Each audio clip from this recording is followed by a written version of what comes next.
Okay, I'm recording now.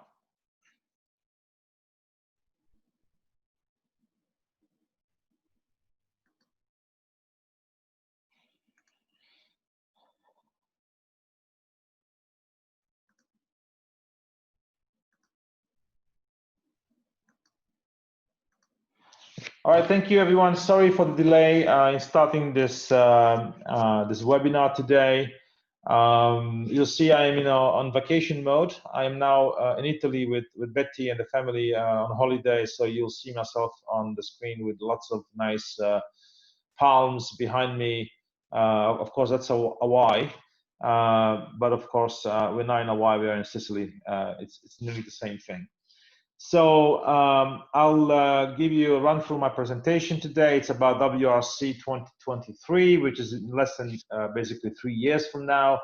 It's part one of WRC 2023 in terms of discussions and issues that we are going to be having over the next 3 years. The ITU is starting up now to do its studies, preparing for the CPM report for WRC 2023. So thank you so much for all those that are attending today and watching our webinar, brought to you by ACCESS.SPACE. How we're going to do it, we're going to have two groups. In fact, I'm going to go straight to the presenters. You see here the panelists are on this slide. You're going to see them one by one, hopefully. So here's the agenda for today. I'm going to give you this presentation. Right after me, we're going to have Alexander Kuehn, the former chairman of the CPG European Group, CPG, the Conference Preparatory Group from CPT. After Alexander Kuehn, we're going to have a session one with Yvon as a moderator, Yvon Henri, and then a session two with Betty presenting the second session on science and other issues which are relevant to WRC. At the end of the presentation, I'm very sorry for today being a very long webinar, nearly 2 hours. But we have about 10 people presenting. We're going to have a Q&A session for about 15-20 minutes. The questions which will not be answered will be answered later, and we will email you those questions back after we have some time to get them answered by the panelists. So bear with us. Leave your questions written down on the Q&A box. At the very bottom of the screen is a Q&A box. Write them there, and we'll have the Q&A session answering your questions at the very end, basically.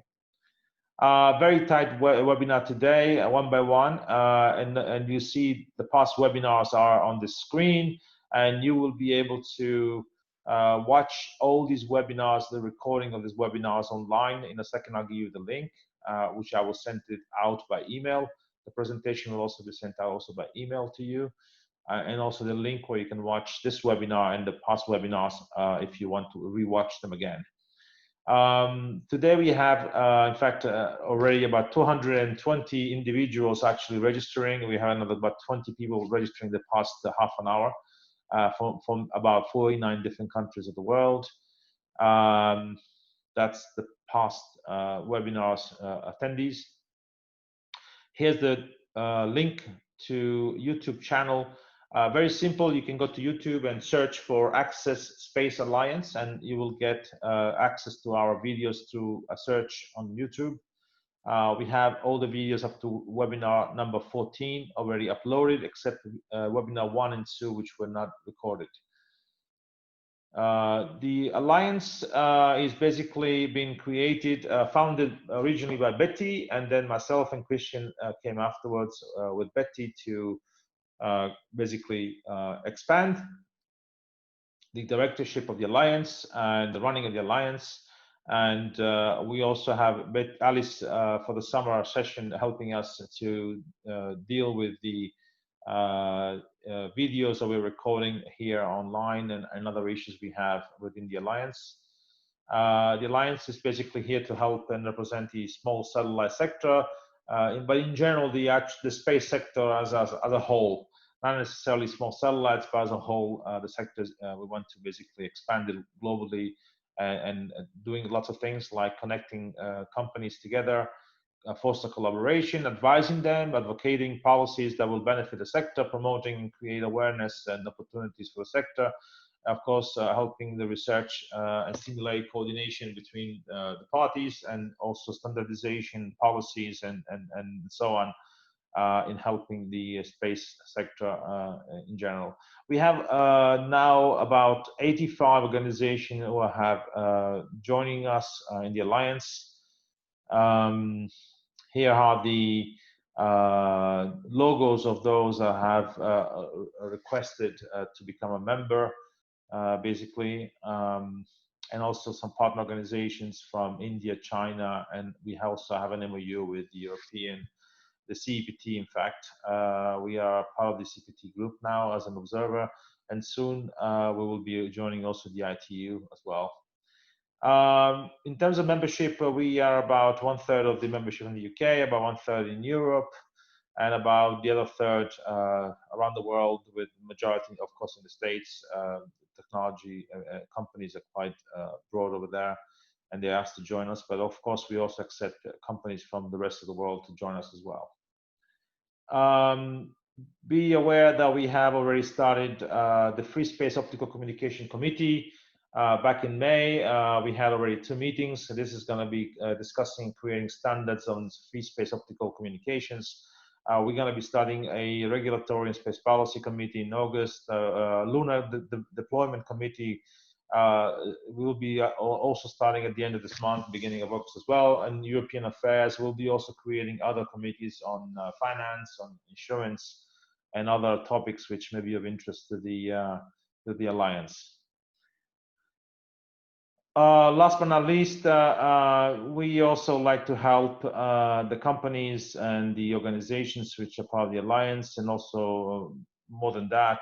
However, you know, if you have opportunities for graduates, internships, students, for example, and staff in your companies, please let us know. We will actually make people aware of these opportunities and apply to those jobs.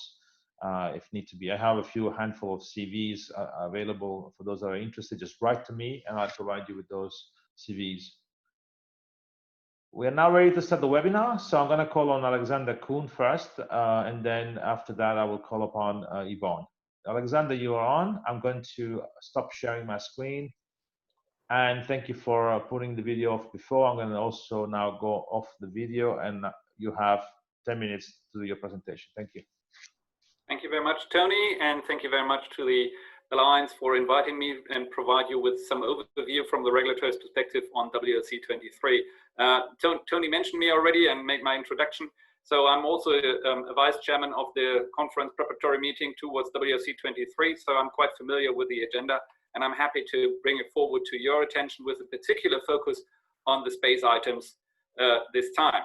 So let's start the presentation from my side. Of course, it will only provide a very rough overview of the agenda items relevant to WLC 23, but I would like to bring it to your attention at this time.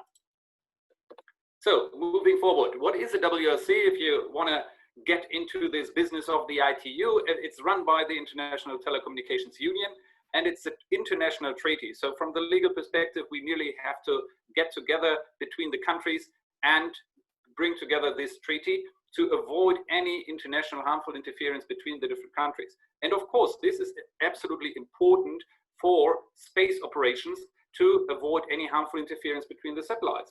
And also we need to establish some kind of administration for the satellites on a worldwide scale. Otherwise we wouldn't have any, would have enormous difficulties in order to move forward. So the treaty has already been mentioning this kind of administration of space for a long time.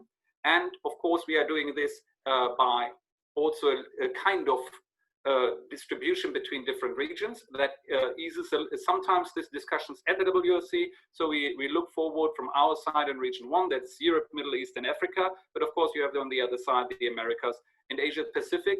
And you can imagine that you have sometimes between these different 3 groups some enormous debates.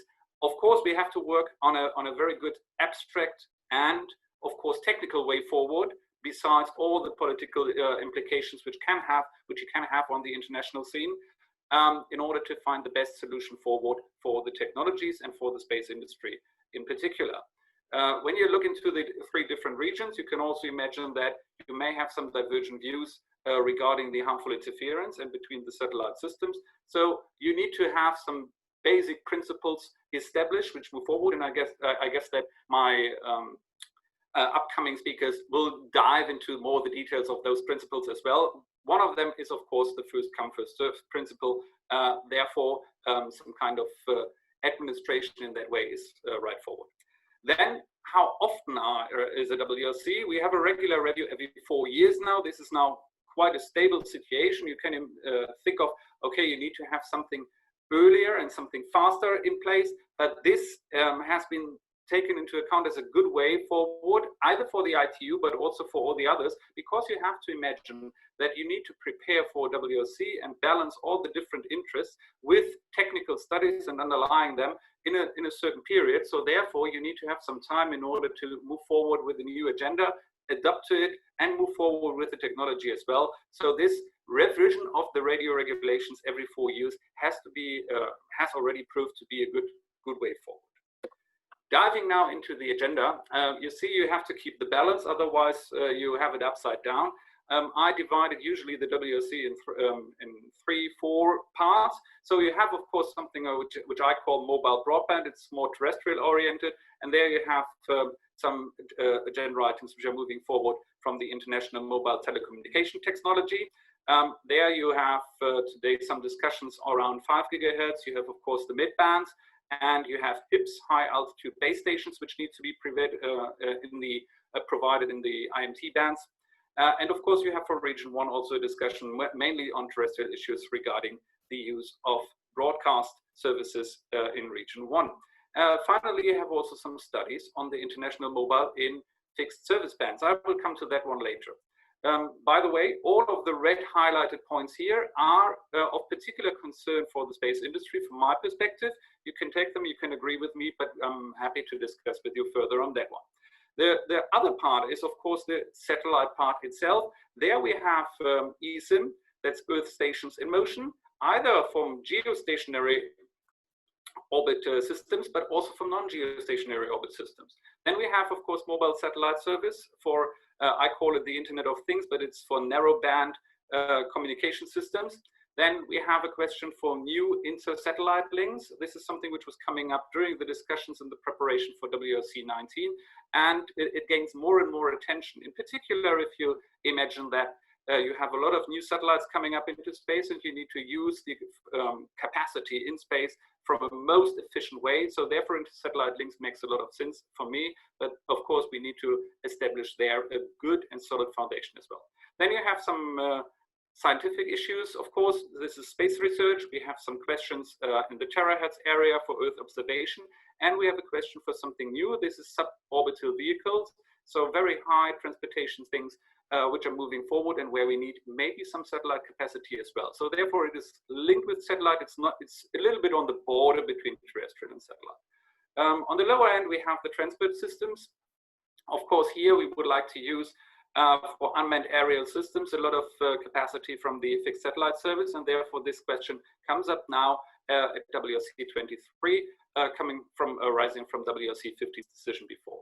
And there also we have the global maritime distress and safety system, which is also linked with satellite, because this is with regards to maritime, of course, on sea, and therefore no terrestrial services can be used. Finally, and this is something which is sometimes underestimated, but creates a huge environment. And I said it already, for space, you have to have a very coherent and consistent administration, and this is the international regulation and administration of space. There we have different studies. One of them is the protection of Galileo, which is of utmost importance for the European countries. The other one is a particular issue for the international regulation. That's the impact of the usages of the 7 and 8 and 20 to 30 gigahertz bands, where you may see some interferences coming up if you use it by Non-GSO systems more intense. And then we have a general satellite regulation in place, which is for the administration itself. And there we have a question now moving forward for the table of Article 21-5, and you will come to this particular point later on as well. So that provides a brief overview of the more than 30 different items, but provides you already with a good way into the satellite items. If you further digest them now, you have specific space agenda items. And I said it already, you would like to enhance the use of satellite capacity. Therefore, we have to use FSS for unmanned aerial systems. That is the famous number agenda item 1.8. You will get used if you are with the WRC issues that people are speaking often only with the numbers and not with the names of a specific agenda item. So I put it here in brackets for you and for your own comfortability. So then we have the GSO eSIM issue. This is only for an uplink part around 13 gigahertz. That's agenda item 1.15. Of course, this is important in order to see how we can arrange mobile broadband on board planes, and this is a really exclusive growth market, and there we need to have additional capacity available. On the other side, we have already something which has been decided by WRC 19. That's the GSO FSS eSIM decision around for the usage of Ku-band, and therefore 17, 19 gigahertz and 27 to 30 gigahertz under agenda item 1.16 are again under study in order to make use of these capacities of the non-GSO systems as well. And I said it already, new satellite inter-satellite links under agenda item 1.17 forms an integral part of the enhancement of the satellite capacity as well. Then we have new satellite opportunities coming from a different angle. I introduced already the MSS, so the mobile satellite service allocation for narrowband applications under agenda item 1.18. And of course, you need to have something for the downlink as well in order to balance the situation. There's also a request for new FSS space-to-Earth allocation for region 2. This is a little bit harmonizing the international scene around 17 gigahertz. Then I mentioned already the space regulation. Here I would like to highlight that the agenda item 7 is often called the conference in itself. It has the quite legal title that you need to enhance the advanced publication, coordination, and notification and recording procedures. It's more or less the administration of satellite networks by the ITU. And there you need to have new elements regarding how we deal with it and why we're doing it. We need to have further requests. We have to work together in order to have always an up-to-date administration system.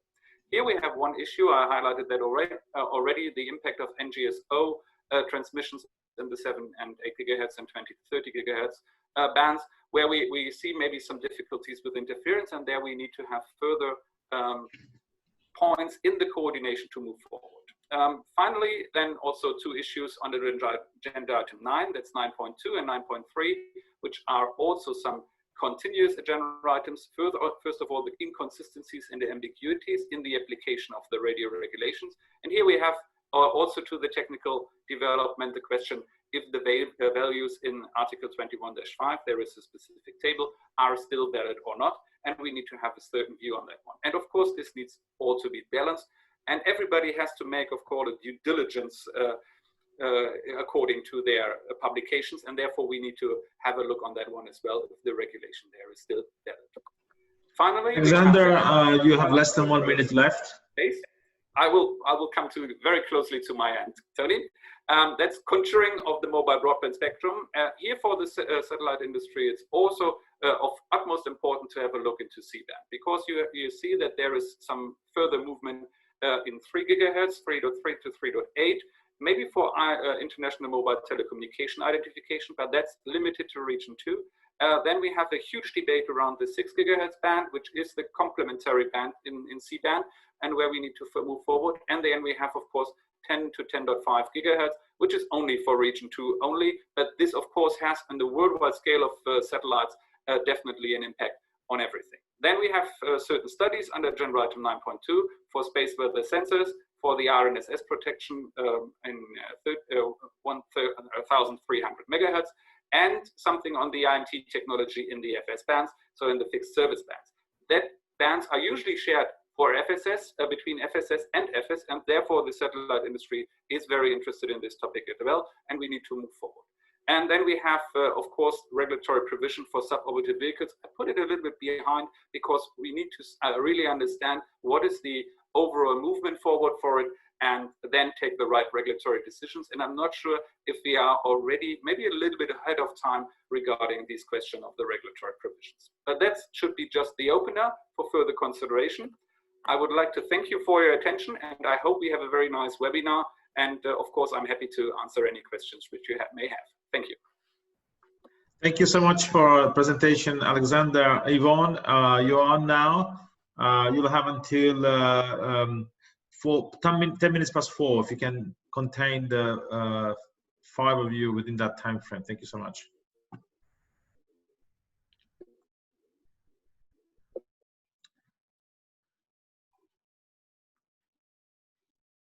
Okay, bonjour. Hello to everybody. Well, my name is Yvon Henri, and I'm one of the 12 elected member of the Radio Regulation Board of ITU. I've been in another life also chief of one, and until a few months I was working for OneWeb. Firstly, I would like to thank Tony and Betty for the invitation to this ACCESS.SPACE Alliance webinar, and I greet also all great panelists and friends that are with us. As you read from the program, this first part will be devoted to space telecom issues at WRC 23. This would not be, a boring review of all agenda items, but just first focus on those of interest and concern to the satellite community. Now that you know all of intricacy regarding WRC and ITU, thanks to Alexander in his presentation, I will give you a secret on the, in fact, on the real purpose of WRC. So, well, as it's mentioned on this, it's and those are 3 issues not to forget, and a 4th one that I'll give you at the end. First, the goal and purpose is truly to harmonize global spectrum worldwide as much as possible. We want to be sure that same device can be used all around the world. 2, well, it's kind of, well, it's to create a regulatory certainty. I would say it's true for investors, entrepreneurs, operators. In other words, to ensure that the international regulatory framework will remain stable and not change every other 4 years, because it will be really a deterrent to any investment. 3, well, you can imagine that to get this global harmonization, to create this certainty, required consensus and therefore required time. So that's the reason, at least, for having a conference, I would say, of 4 weeks, 4 weeks conference.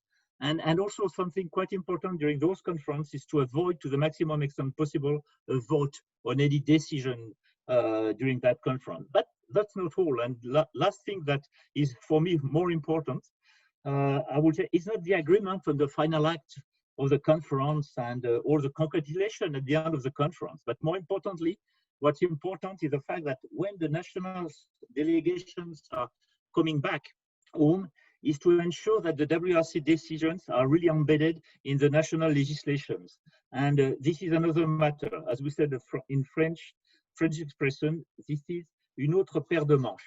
So, having said that, let's go and see roughly those agenda items that will be that will be presented in part 1. As I mentioned, because of the singularity of each agenda item and the numerous one, it could be difficult to read them all without being boring. And so I'll organize them under 3 categories, as seen from the space perspective. But to get the very essence of that personal choice of category, you will have to listen then carefully to the following presentations. So I'm not going to detail the different agenda item. Well, firstly, for the sake of providing more time to the panelists, but also because Alexander already did it. So if we look at this first block, there's 3 blocks, in fact. I divided those agenda items in 3 blocks. If we look at this first block, this is what I call those agenda items that are foreseen as a threat to space, where the goal will be to secure the existing satellite spectrum allocations. Won't say nothing about 1.2, 1.3, 1.4. I think Alexander said a few words about it. Just maybe a little word about 9.1c EMT in the band of fixed service, this famous resolution 175. Just to say that it's a quite peculiar issue that just came at the end of WRC 19, and this agenda item called for the study to study the use of IMT in the frequency band which are allocated to the fixed service on a primary basis. And the agenda, as I mentioned, calls for study and report to the conference. So there is no question of allocation, but this could certainly translate in a new agenda item at WRC 27. And I know that this could be an open door to discuss inter alia KU band for AMT, and in a similar approach to what was done for C-bands back in 2008. So an interesting issue to be followed. The second part, I would say more optimistic and more positive. I would say those are the issue for satellite, and those are this issue to boost, improve the existing satellite allocations. So all of those agenda items are quite self-explanatory, and some of them will be looked at in detail by the following presenters.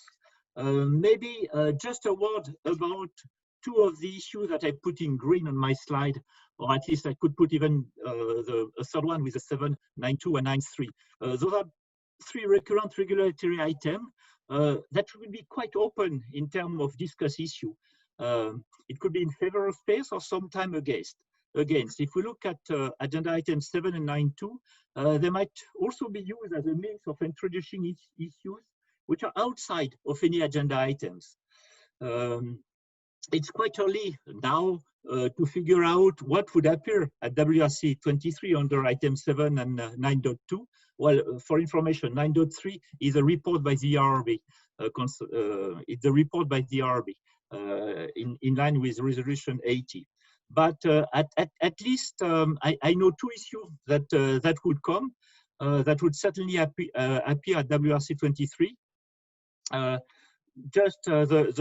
first issue would be an issue which is related to the resolution 559 adopted by WRC 19. Those are special procedure for administrations with poor value of equivalent downing protection margin, while with poor value of EPM in the Appendix 30 plan to file again within a specific orbital arc for which WRC 19 removed the limitations by deleting this Annex 7 of Appendix 30. They were one part of the arc that was not authorized in Appendix 30, and this constraints was removed and it's now open. And so there are some these special resolutions and these special procedures, for having administration to come in.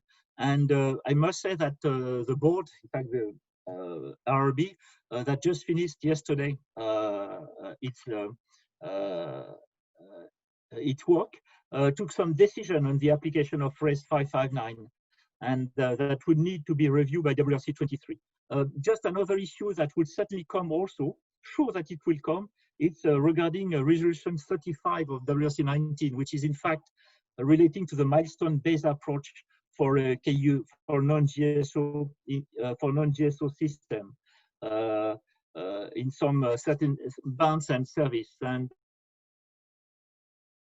to work would certainly be involved regarding the application of this resolution, because some parts are dealing with the waiving of the first milestone under some circumstances, etc. So it was just to give you two issues that would come certainly under 9.2.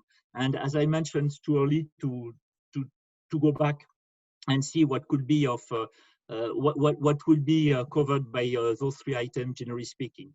And the last block, the one that space community like more, is the one relating to gaining spectrum project. Gaining, I would say, the spectrum for satellite projects. So you will see then in the presentation that some of those issues will be looking more a little in detail. And as a teaser, as I said, if I push my my finger 115, it's Mohamed that will particularly talk about it. If I look right now on 1, 2, 1, 3, 16, and 18, okay, this will be Fabio that will say a few words after Mohamed.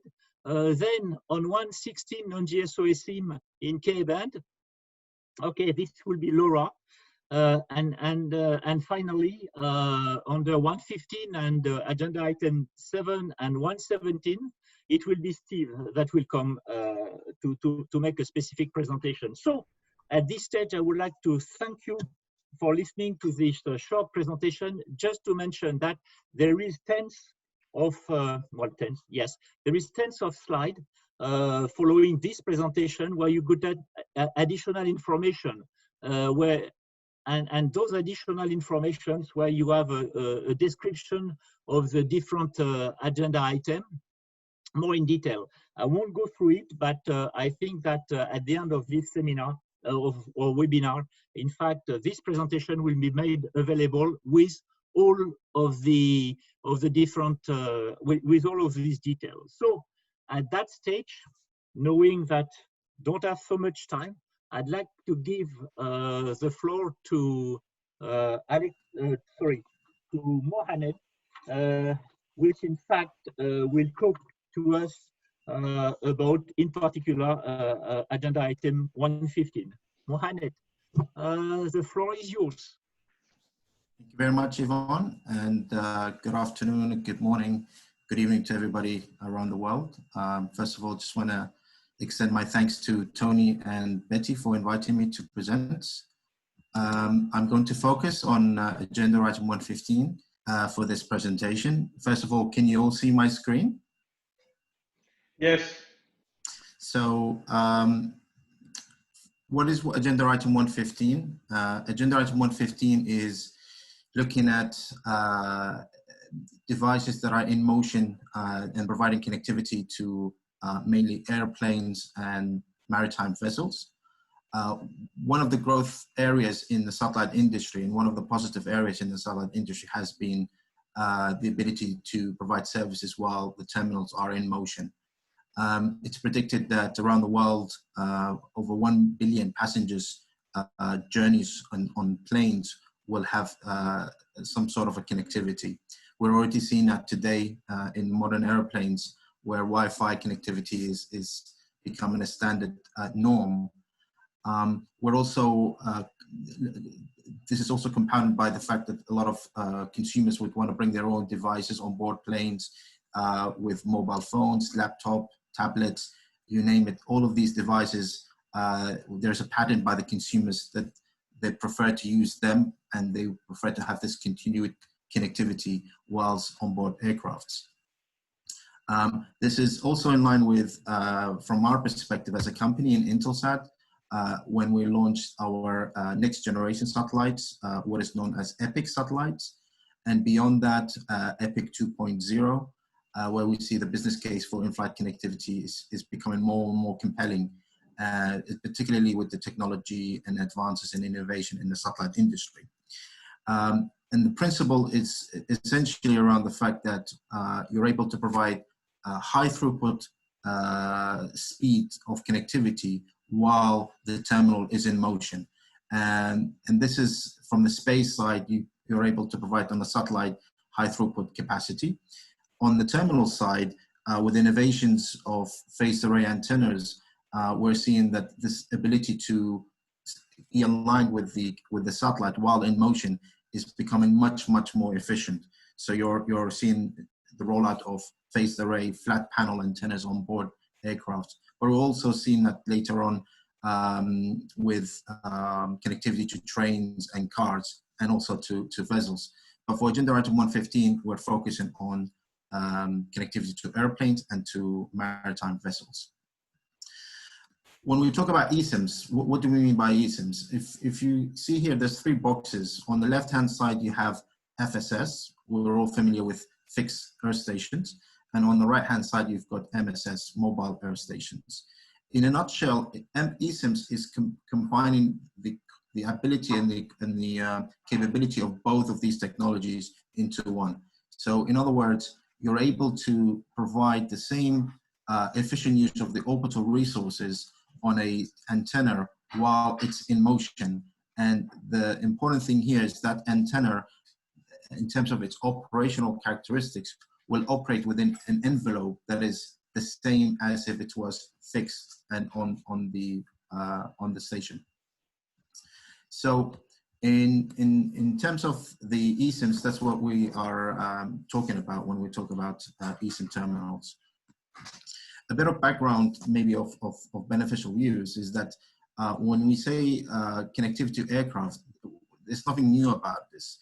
Operation of earth stations on board aircraft has been established since 2003 through the radio regulations, and in particular in the KU band in the 14 gigahertz. So that's from 14.0 to 14.5 gigahertz. A similar provisions was established back in 2003 as well to provide connectivity on board vessels, again in the 14 gigahertz. What Intelsat has done is develop this further in the KU band to include additional frequencies, particularly on the uplink. And the reason why we're looking at the uplink is because of the demand that we're seeing from the consumers to not just download data, but also send data, especially with social media, that's happening more and more. So in Europe, in CPT, we developed a compatibility study that looked at the 13 gigahertz in the 12.75 to 13.25 gigahertz. That's what we mean by 13 gigahertz. And we've successfully completed an ECC decision to allow the harmonization of that band to operate without impeding on the incumbent services. So that's prior to the WRC 19. During the WRC itself, we wanted to promote this and elevate it from a European provision to a global ITU provision. And we were successful at achieving this. And the outcome was Agenda Item 115 to allow the identification of 13 gigahertz to be used for eSIM type of applications. So the incentivization for us is essentially, I think across all the satellite bands, providing connectivity where terrestrial means is not possible, in other words, on planes and on ships, is definitely a growth area for all, irrespective of the frequency bands. But in particular in KU band, where we mainly operate, we have the resiliency and the coverage to back this up with our satellite fleets. And we can see that a lot of growth areas happening in the KU band. And that's where the incentive for us to develop this agenda item came from. Some figures for you. Right now, globally, there are just under 7,000 airplanes that are retrofitted with antennas to provide in-flight connectivity. We're seeing that the growth in 2025, this will be under 13,000 airplanes. And translate that into terms of passengers, right now, over 1 billion passengers are connected on some aircraft that has connectivity. In the UK, in particular, this translates to around over 3 million passengers using in-flight connectivity a year, and that's just over 9,000 a day. So it's definitely a growth area in terms of the satellite industry, and the innovation is happening to sustain that. We understand with COVID, we can't talk about it, in-flight connectivity, without mentioning that the challenges are actually taking place right now with COVID. But even with that said, I think a lot of the contracts have been delayed, not canceled. So the growth is definitely going to pick up. And there was a recent NSR study that showed exactly that. This shows you the overall graphical of Intelsat fleets. Again, in KU band, our satellites are capable to provide in-flight connectivity, but also to maritime vessels. In particular, across the transatlantic corridors. This is where the majority of in-flight planes on the long haul are connected. And we're seeing airliners retrofitting in the KU band because they look for the resiliency and for the global coverage, which is vital for their long-haul flight paths. In terms of the actual measurements and the studies that we'll be conducting in this agenda item through this WRC cycle, will be how we are going to coexist with the incumbent operators. When we talk about the incumbents, we're talking about fixed service here. So much like what we've developed in the ECC provision and the framework there, we're looking at developing a PFD mast that's looking on the Earth to ensure the protection of the fixed service. We recognize in that particular band, there is a lot of fixed service. So we are confident because of what we've done in Europe. You have just 1 minute. I'm the bad guys to say that to you. Sure. Two more slides. So this gives you a topology of the network itself. One thing to mention here is the importance of the capability to control the way the terminal operates. In other words, we can maintain the cessation of the transmission if we think that it would be necessary to do so. And that will be done through the network side. And the frequencies that we mentioned in the uplink today is the 14 gigahertz, and we're adding the 13 gigahertz to that. In the downlink, we will be using the same frequencies that we are using today, which is in the 10.7 to 12.7 gigahertz, within that range to downlink the traffic.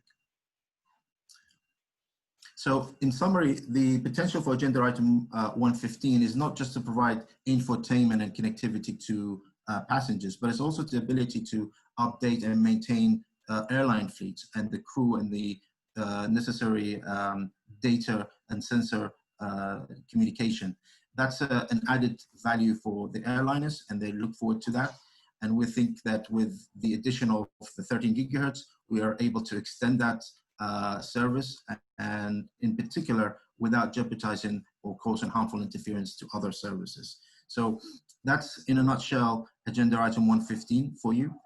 Thank you for listening.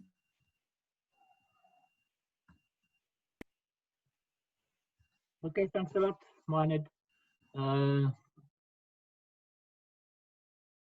Yes,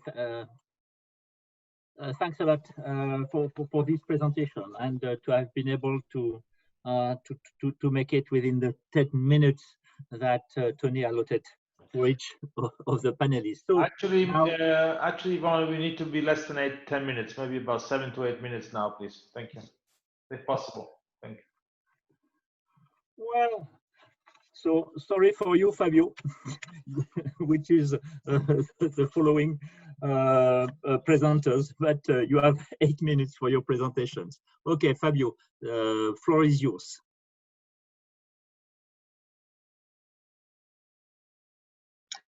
So thank you very much, Yvon. Let me share my screen. I hope that you can see it.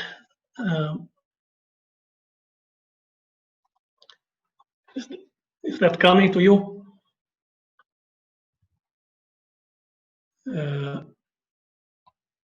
Not yet. We can see you, but not your video. Yeah, it's not. I still have it green here. Yeah, that button is not working. Fabio, I can show the presentation myself. All right. So do that, then you find. You can speed up the presentation. Huh?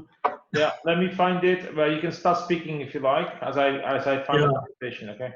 Okay, I'm having an issue with the share screen here, but all right. So while Tony is setting up, let me say hello to all the participants. I hope that you are in places like Tony is now, so enjoying the summer break, if possible, given the circumstance. But let me say hello to all of you, and say hello to my fellow panelists also. I think we have a very good board of representatives, including a member of the board, and Alex, that is co-responsible for the CPM preparation. So we are very well here. My presentation would focus on the agenda items that are important to Inmarsat, that's a satellite operator in different bands. So I try to focus on this aspects, and given the time available, we are going to highlight some of them only, and in each of them, in particular, in what is concerned more to Inmarsat. So the presentation will come. You'll see it at this slide that is here. I don't know if I see on the screen in front of me here. Tony, I don't know if there is two screens, but the one that contains the list of items that are high priority items to Inmarsat. As you can see, is a long list. In fact, as you could see from the presentation of Alexander at the beginning, and also Yvon, you could see that there's a lot of issues, again, as every conference, important to the satellite industry. And we have so far identified the list that you can see there as the ones that we are going to put more importance and more effort in the preparation for the conference. So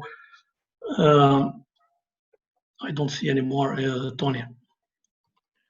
Yes, 1 second. I had it before. I don't know if you saw it, but all right. Somehow okay. So let me then mention to you that these different agenda items, maybe it happens to all the satellite operators. We can differentiate them, and I think Alexander tried to do that somehow in the ones that we are trying to protect our assets, so our spectrum or our regulatory priorities, others that represent opportunities for business for us, and those that we have no relationship with. So given the big amount of items that are coming from the terrestrial and particularly the mobile industry, most of them are related to protecting our interests at the conference. So this is the case for the one that I will start in the next slide. I think there is a kind of echo on the, okay, I see. It's okay, it's perfect now. Okay, this is agenda item 1.2, as you can see. And this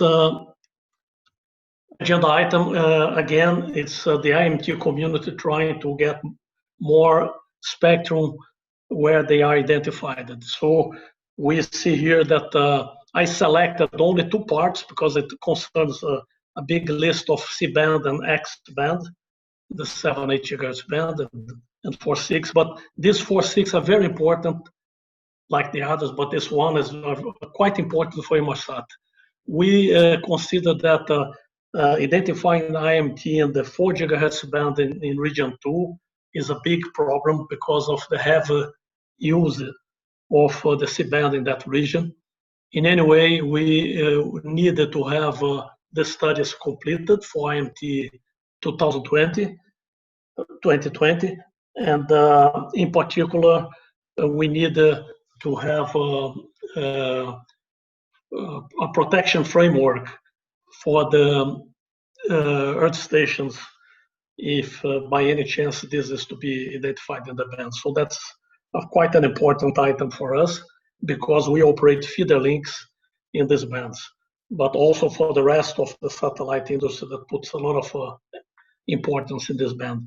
The uplink band, the 6 GHz band, we also have feeder links there, and in particular in region 1.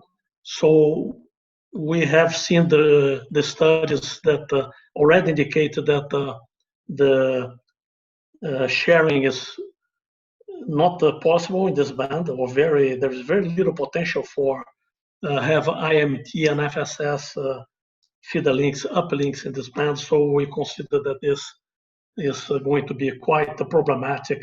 So for this agenda item, we would like to have no change, and we hope that that's what the satellite industry will be trying to get there. If we move to agenda item 1.3, we have, Tony, yeah, thank you very much, Tony. In this agenda item, we have a quite similar situation, but there is no issue about IMT there. It's just a question of upgrading the allocation for the mobile service in region 1 to primary. And then we are also quite worried about that because we have feeder links there in Europe for our Inmarsat 4 and Inmarsat 6 series. And then we are going to be very careful in these studies. In particular, we would like to see, let's say, protection framework for our feeder link stations in this band if this is going to go ahead. So that's something that we'll be very worried about at the conference, given the importance of our feeder link use in these bands. So at the end, we will be promoting the no change at this band again. So you see in the slide that the list of the studies, but there is still studies to be done for IMT 2020 and also for mobile service for this agenda item that will give us some light on what could be done. If we move to the next one, it's agenda item 1.6, and it concerns the suborbital vehicles. So this is an item that I remember Alexander saying that maybe we are anticipating a little bit, but it's true that a lot of small launch vehicles are being used today all over the world by many countries, and we would like to see that these launch vehicles could be considered as suborbital vehicles.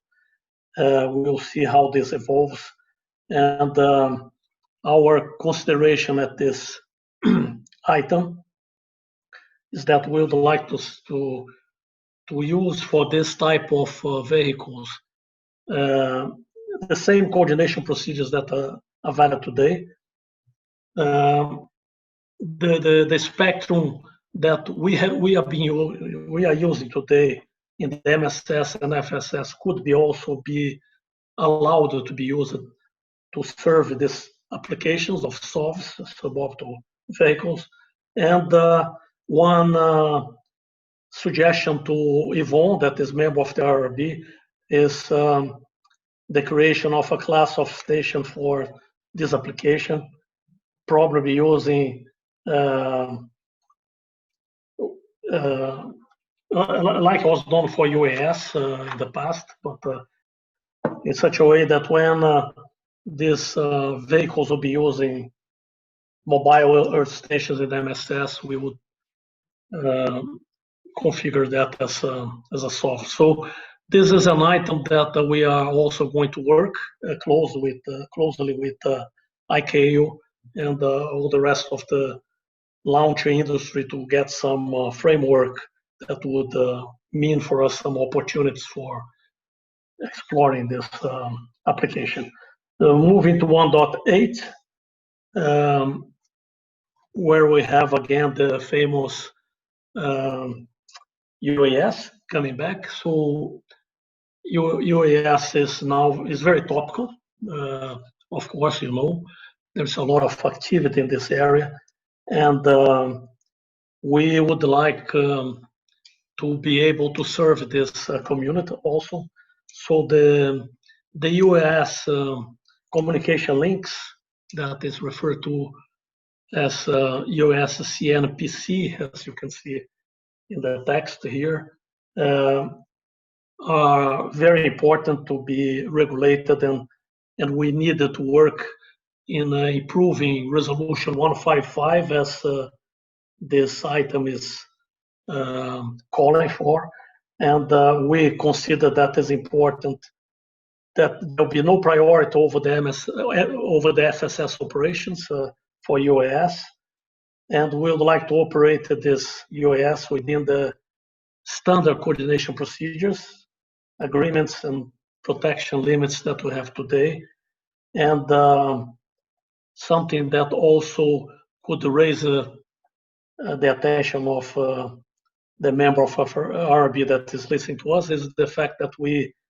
would like to be able to use the assignments recorded under 11.41 in order to expand the availability of the satellite networks that could be serving this application. So that's something that we are just putting here for discussion, not only today, but for the period of the conference preparation. And I'll stop here. We have a long list of other important agenda items for us, but this appears in this presentation, and I invite you to go through it and contact us for any question that you may have on this different agenda items. Thank you very much for your attention, and I stay available for questions later on. Thank you, Tony.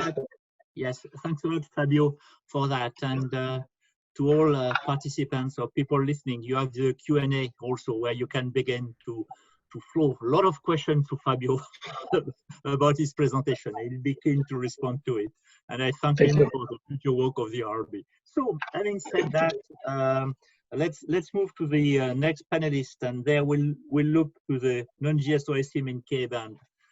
Please, Laura, you have the floor, and you have 8 minutes. 8 Italian minutes. Thank you for the flexibility. Let me see if I can share. Not sure I'll be able to share like Fabio. Maybe, can you see my screen? Can you see the presentation? No, I can't see the presentation, Laura. You want me to? Yes, please. It would be great if you could assist as you did. You can start chatting. You can start chatting if you like. Yeah, will do. So first of all, hello everybody. I'm very pleased to be here today to participate to this webinar. And I wish to thank Tony, Betty, and Yvon for the invite and for the excellent organization. So in these 8 minutes that are allowed, I'm intending to very briefly introduce Telesat, Telesat LEO, and top 2 agenda items that Telesat is interested in this study cycle. So if you can move to the next slide, please. Telesat is a leading global satellite operator with more than 50 years of experience, with a focus on innovation, with many firsts, including the first consumer Ka-band broadband satellite back in 2004. We have a global and diverse customer base, a large share of which is still is broadcasting, and this will continue, of course. But the coming Telesat LEO will truly be a game changer and revolutionize all of these. If we can move to the next slide, please. Thank you. So Telesat spotted a global opportunity given the rising demand for secure, flexible, fiber quality connectivity everywhere. It's well known that much of the world's population and key market verticals lack high-speed, low-latency internet connection. And if I may say, the current COVID crisis has highlighted this even further. Traditional GSO satellites are not entirely suited for this purpose because of the relatively limited bandwidth and high latency. Furthermore, fiber or micro are uneconomical for remote areas. Hence, there is still a gap for fiber quality, low-cost connectivity with global coverage, which Telesat is intending hopefully to fill with Telesat LEO. Next slide, please. So just a couple of words, Telesat LEO truly is designed as a virtual fiber in the sky, connecting the users to the internet of the customer core network via gateways, of course, and the Telesat points of presence. Next slide, please. So there are many systems available, coming, existing. So what makes Telesat LEO different?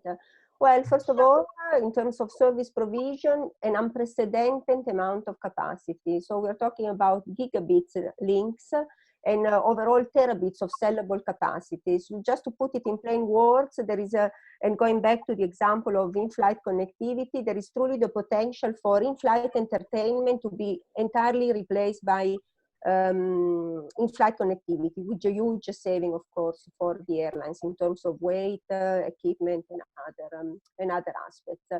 Low latency is another key aspect. So we are talking about less than 100 millisecond return time for space to ground.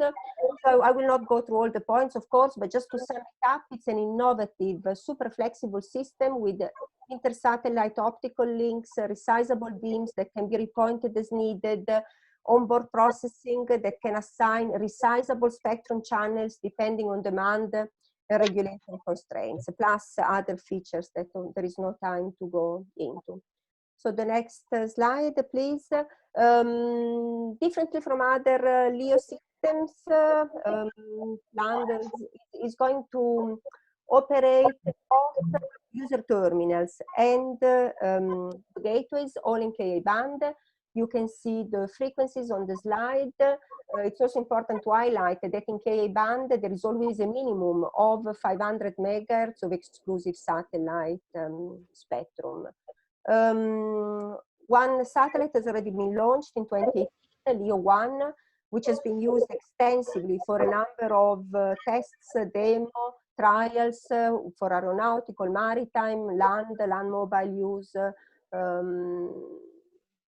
So that has all been quite successful in terms of trials. In terms of network design, Telesat LEO will be a mix of polar satellites and inclined satellites, and this is with the majority in inclined orbit, and this is to focus capacity over latitudes of higher demand.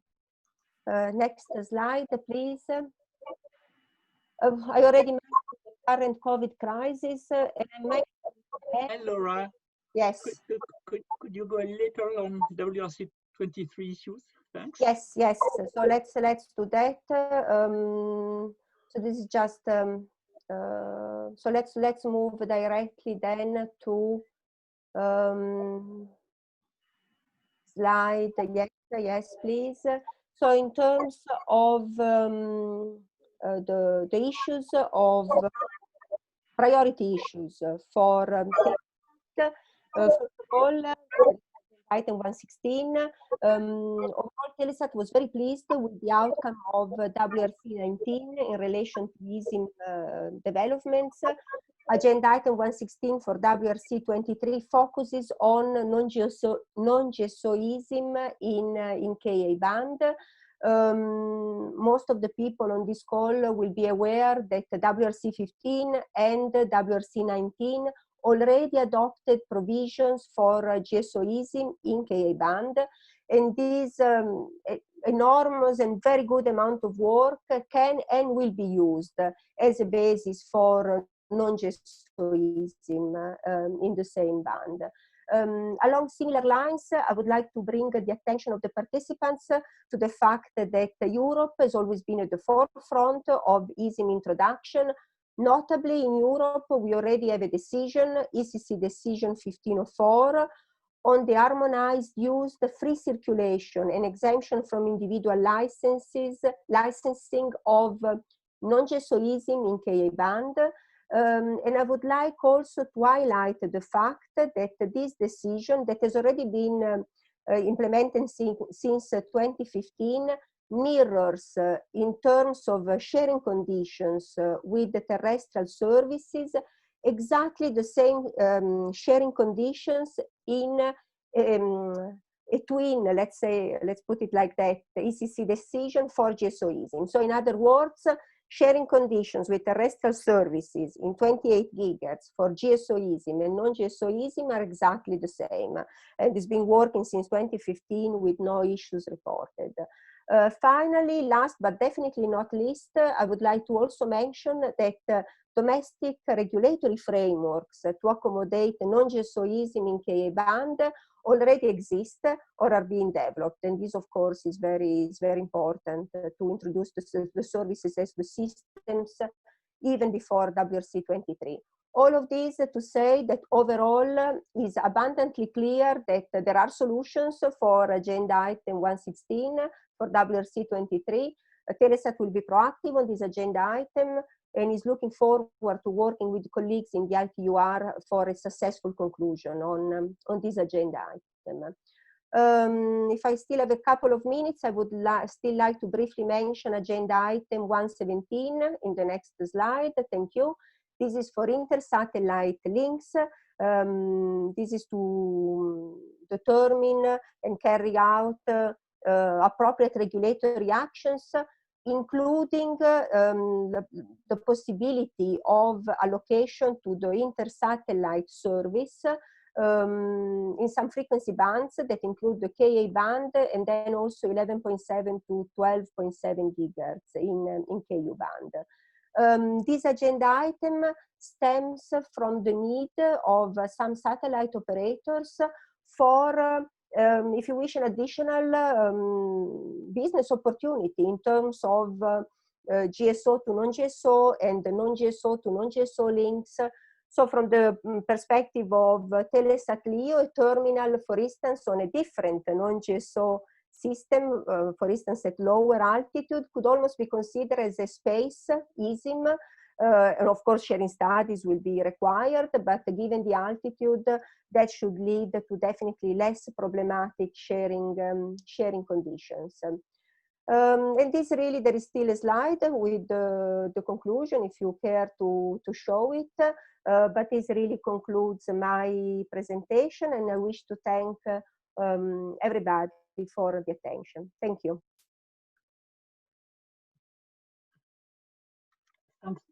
Thanks a lot, Laura, for your presentations, and to be within the minute that were allotted to you. And now we'll go to a last panelist of this session that will talk about station on aircraft and vessel, the 115, improvement of satellite procedures. I saw in the Q&A that there were some questions regarding Smallsat particularly. So it's agenda item 7, and also words about ISS allocation, intersatellite allocation under 117. So Steve, you have the floor, and don't worry, by being the last of this session, you will have the same time as the others. I know that big pressure is on you, but I'll give you the floor for the 8 normal minutes. Thanks, Yvon. And I think because Laura and Mohammed actually covered a good bit better than I could a couple of these topics, I'm just going to touch on them very briefly. So first of all, I'm Steve Szrom, a regulatory strategy manager at Astranis. It is morning here. I'm out in the San Francisco Bay Area, so it's good to be up early. So first, just as a background for these issues, I think it's important that I give an overview sort of small sats in geostationary orbit. And to do that, I'll give a quick background on my company, Astranis. Basically, this is who we are. We're looking to dramatically lower the cost, lead time of satellites by bringing a new design to geostationary orbit. That design is significantly smaller, and this small size gives us flexibility in a few ways I'll talk about. Assembled some great folks, engineers who are far smarter than I to actually build these things. And we've been backed by great folks as well, both on the investor side, having raised over 100 million, backed by Benrock and Andreessen Horowitz, among others, in Silicon Valley. And we're supported by, again, folks far smarter than I, who are our advisors on the aerospace and technology stuff. So then why small and geostationary, I guess, is the question that would come to a lot of folks' minds. It is different than current incumbents, and it's different than a lot of the energy going towards low Earth orbit right now. Well, it comes with some advantages. For one, it's more modular. This adds some flexibility, both temporally. You don't have to put up one large satellite all at once. You can put up 1, 2, 3 to deliver capacity phased in over time. And it opens a number of other use cases, especially in terms of spatial flexibility. And this brings us to what we're able to do for the state of Alaska with our first satellite. When it begins service, it's going to triple the satellite internet capacity of the state of Alaska because with that smaller satellite and less capacity that has to be filled to be profitable, it can focus less on massive population centers and focus more on places like Alaska, where both terrain and a dispersed population make it more difficult for some other models to provide service. And also with this design, it's quicker to build and less expensive to launch, so easier and quicker to get to orbit. A big thought behind all this is that our goal is to bring the next 4 billion people online. Right? There are a lot of people out there who don't have effective internet service. And doing that's going to take a lot of different approaches to providing broadband service. We think ours is a great one, but this is going to require a lot of effort of a lot of folks on this call right now. So then applying that to WRC-23. I'm going to talk a little more high level, less in terms of specific text. Turning first to, so we'll address these 3 agenda items, but first we'll focus and primarily focus on agenda item 7 here.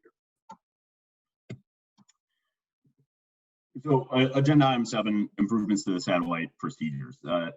The big overriding point I would make here is that currently satellite procedures, both the ITU and at many national levels, really just include definitions for there's geostationary satellites and non-geostationary satellites. It doesn't really differentiate much based on size, mass. Doesn't say this is a small satellite. As the ITU guidance itself on small satellite procedures points out, it doesn't explicitly make that distinction based on different risk profiles, different mass, size, operational parameters. So with the significant regulatory energy that's focused on non-geostationary small sats right now, I think adjusting that logic, extending it to small sats in geostationary orbit to an extent can be helpful. For example, at WRC-19, there's a lot of energy on considering changes based on short duration mission satellites in non-geostationary orbit. And similarly, small satellites in GSO are going to have likely differential operational lifetimes. A smaller satellite probably isn't going to be in orbit as long as a larger geostationary satellite. So with that, there is room, we believe, for the ITU to consider some differentiation of categories of satellites based on mass, size, and that operational lifetime and other parameters in its operational mission. And so then real briefly, I'll just touch on the inter-satellite links. I would emphasize here that the regulatory considerations for a small satellite in GSO are similar in some ways, pretty similar, I would say, to large geostationary satellites as well. And so again, there's a lot of possibilities here for GSO, but a key consideration is to ensure the full protection of those GSO FSS networks so that innovators in the GSO space as well can continue to access those. And then on Earth stations, or on aircraft and vessels, just say, again, the modularity of smaller satellites can open up some of these smaller markets. So it's important to consider this when we're thinking about whether this portion of the plane band should be open for allocation to use on maritime vessels and aircraft. With that, I think I managed to come in as quickly as I could, and I will hand it back to Yvon, and feel free to ask any questions. Thanks a lot, Steve. And I will say a great thanks to all my panelists that were able to handle all the presentation in the time that we get for this first part. I understand that for the live Q&A session, it will be at the end of the second part. So at that stage, saying one more time, thank you to all of you. I will give the floor to Tony for the second part of this webinar. Okay, thank you so much, Yvon, and also the panelists which have presented so far. Apologies for the time. We wasted about 10 minutes at the very beginning. That's why we're a bit late. But anyway, we'll make it up now. Please, Betty, take over, and it's all yours. Please take whatever time you need because people have to speak, I think, at the end. We'll have a shorter session for the Q&A. All right, thank you. I may need to leave at 4 o'clock. So the ACCESS.SPACE, the second part, will focus more on some specific topics. There will be 3 speakers.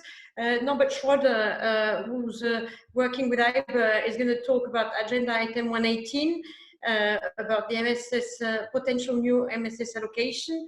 Jean-Pla from the CNES is going to talk about agenda item on 1.6, and also looking at space weather monitoring. And Dominic is from the EU is going to look at agenda item 9.1b. So without any further discussion and ado, I would like to invite Norbert to come and speak. Norbert, can you switch on your video and upload your presentation? Thank you. Yeah, I can do that. Hello, my name is Norbert Schroder. I wear many hats. I'm here with my RPC hat on, and RPC is a regulatory frequency consulting company. Many of us will have used us in the past for work, or are still using us, so I don't have to say very much about sort of our history. My background is I'm a physicist and work for another company as well, which has an interest in agenda item 1.18. 1.18, my load is light because unlike other speakers, I only speak about one agenda item. I speak about 1.18. I want to speak a little bit about the history and briefly say what it actually says, why it is important, the limitations of it, and the outlook. Can I just ask? Can you see my presentation? Yes. Yes, very good. Okay, excellent. Now, as for the history of why 1.18 came into being, is we see an emerging of the IoT industry, Internet of Things. There are satellites become smaller, cheaper to build, cheaper to launch, and that has opened the gate for new applications. It can be a temperature sensor on an oil tank, it can be an asset tracking, it can be myriads of things. You're talking about hundreds of thousands of little terminals that send minute messages, very small messages, but they accumulate in terms of spectrum requirements, and that spectrum is simply not available as yet in Article 5 because it hasn't been foreseen.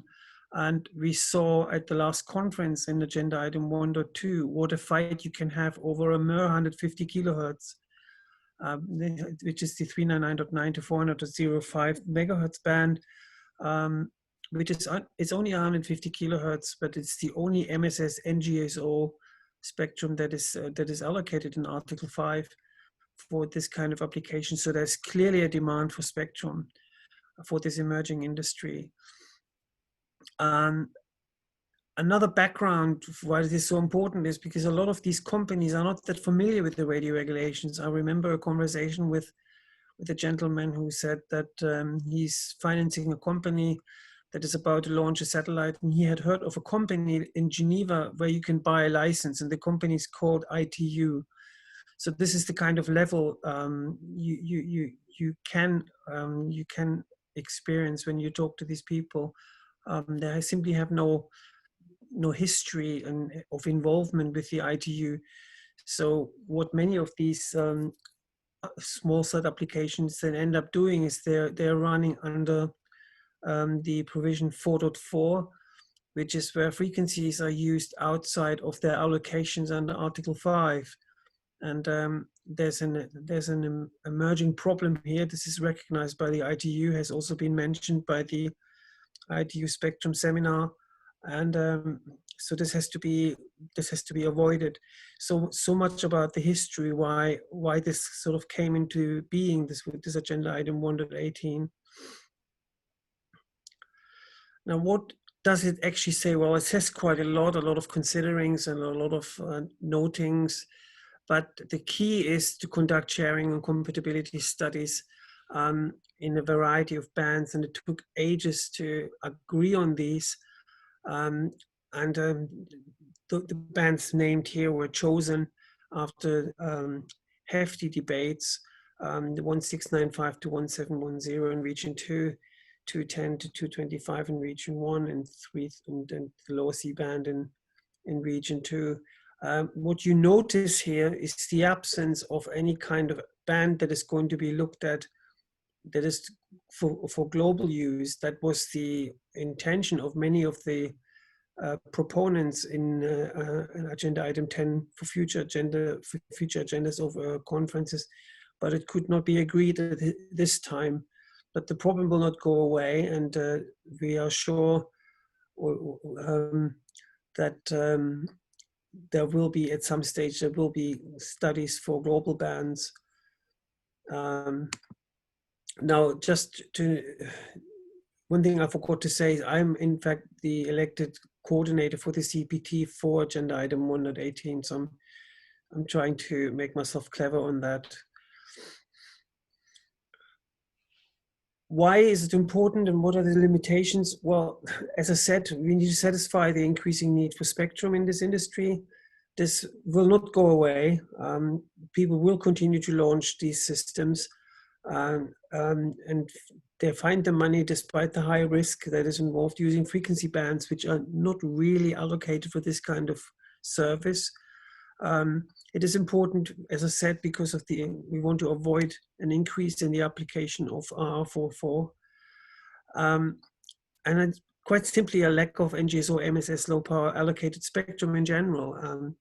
We have now, again, to go back to agenda item 1.2, we have now a mere 120 kilohertz available for NGSO low power IoT worldwide. This is the only band where you have that, where we have a power limit which reflects the fact that the gain of these terminals is very low and the power is very low. There is no other band, and you can imagine that an emerging industry cannot really share 120 kilohertz. And so it is super important that more spectrum is being found. Otherwise, we will have an increase in applications of 4.4. This will not go away because of a lack of spectrum. People will just use other spectrum, whether it's permissible or not.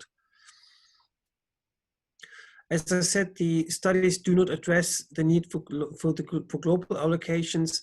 This is clearly a limitation, but there is also an advantage there.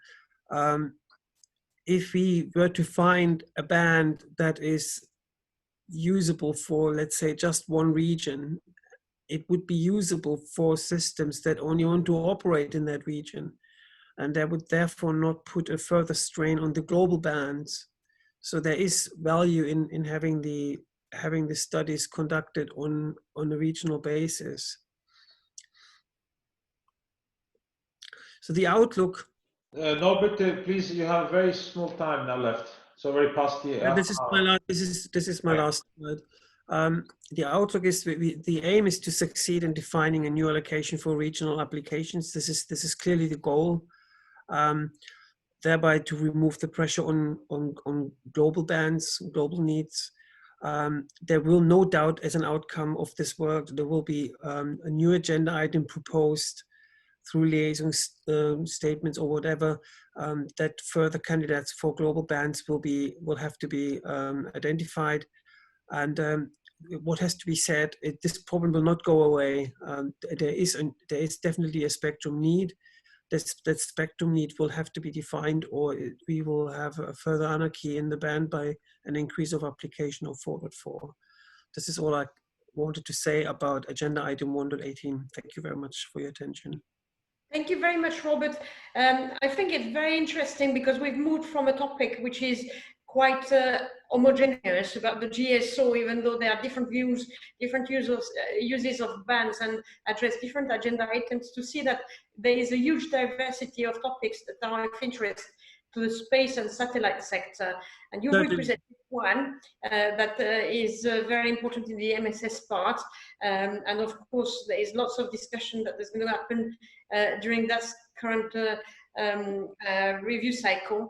I'm just going to invite now Jean-Plan with the interest of time. I saw that there was a question, but they will be taken at the end. So if you want to have a look at the question and answers, then there's a question for you. So Jean, if you can switch on your video and your microphone, and I would like to invite you to talk. Thank you, Jean.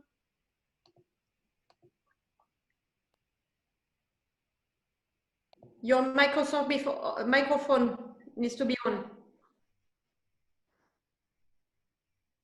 Not yet. We can't hear you.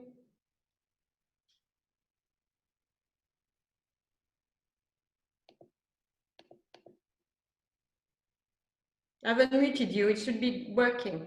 Can you try?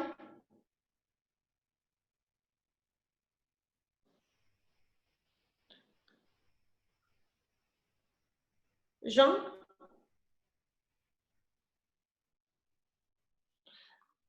Jean, if you prefer, I can show you the presentation. I can show the presentation from here, but can we hear you? Can you speak, please?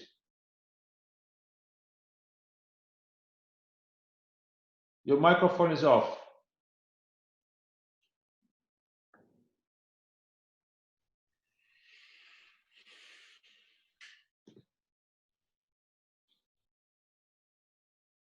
The microphone is off. You need to go to the microphone icon at the very bottom. There is a microphone, there's a video, start video. You need to click on unmute.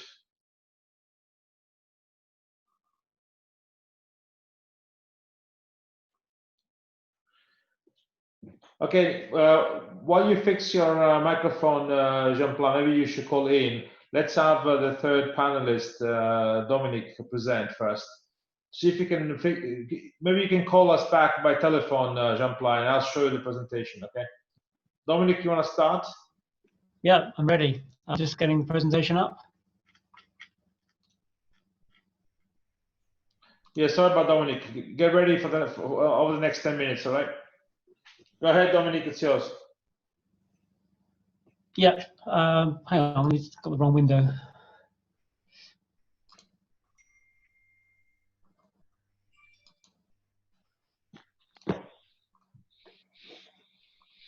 Hi, yeah. So some of you may be aware that agenda item 9, not quite the same type of agenda items as the other agenda items for WRC. So agenda item 9 typically deals with allocations made, but maybe there needs to be some clarity about how the particular allocations are used. So 9.1b is one of those type of allocations where there needs to be some clarity, particularly regarding the use of the amateur service with the radio navigation service. And we're talking now about the 1240 to 1300 megahertz band. I need to talk a little bit carefully because I know there's some radio amateurs out there who are maybe listening to what I'm saying and maybe don't agree with what I'm saying, so I need to be a little bit careful. Hopefully, we'll be able to work with the radio amateur to come up with a solution that's amicable for both sides.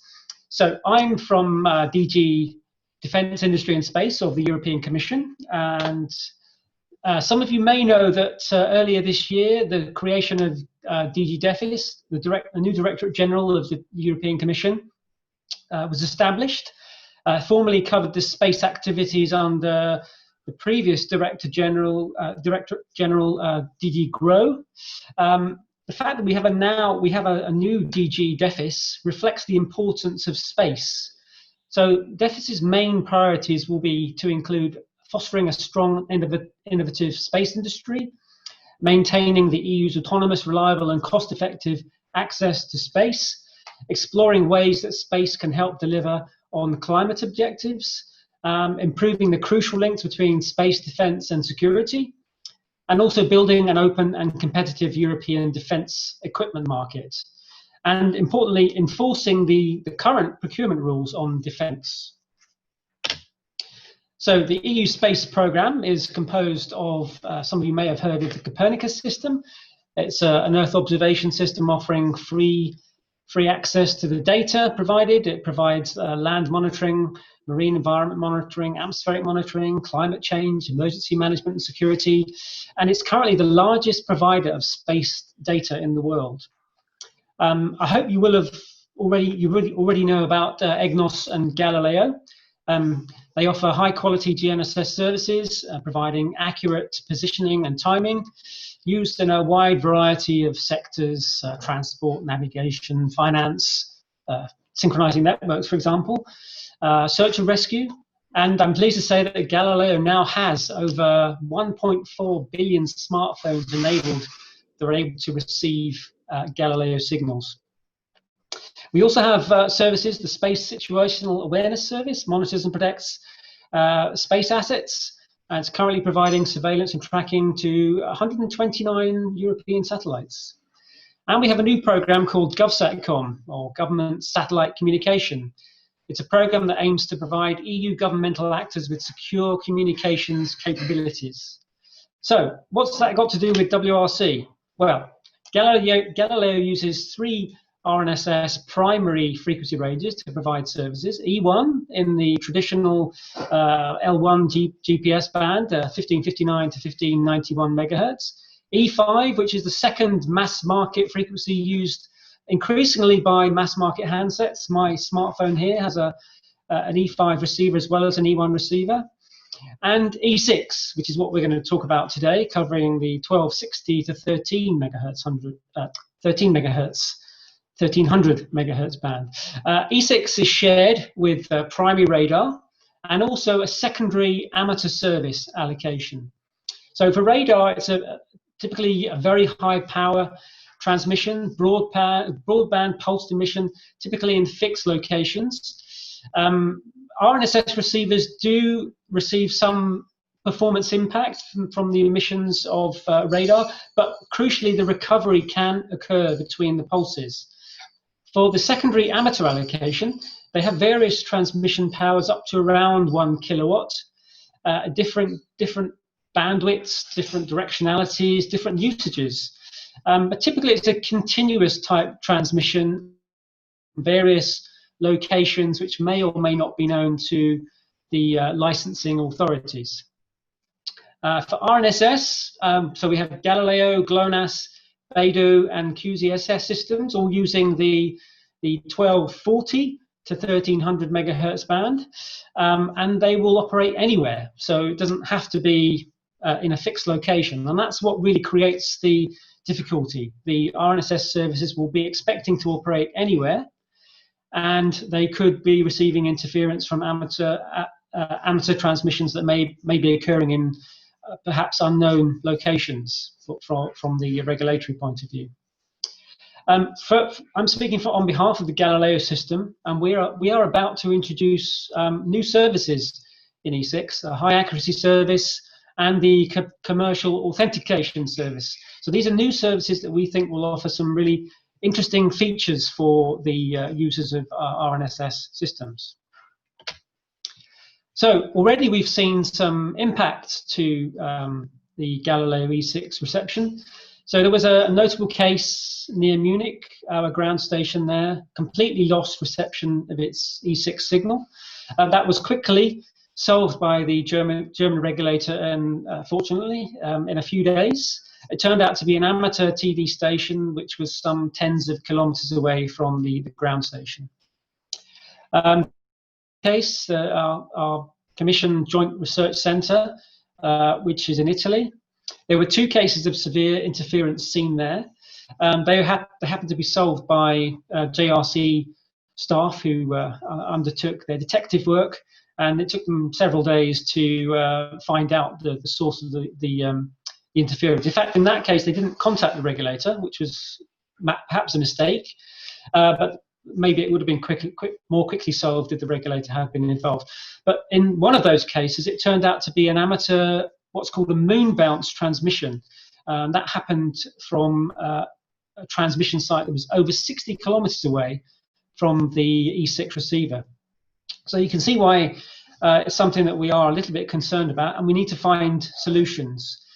There are other cases known in Europe, despite the fact that we have very few RNSS receivers actually using the E6 band at the moment. So why do we seek, or what do we seek? So amateurs as a secondary allocation. So you know, what's the problem?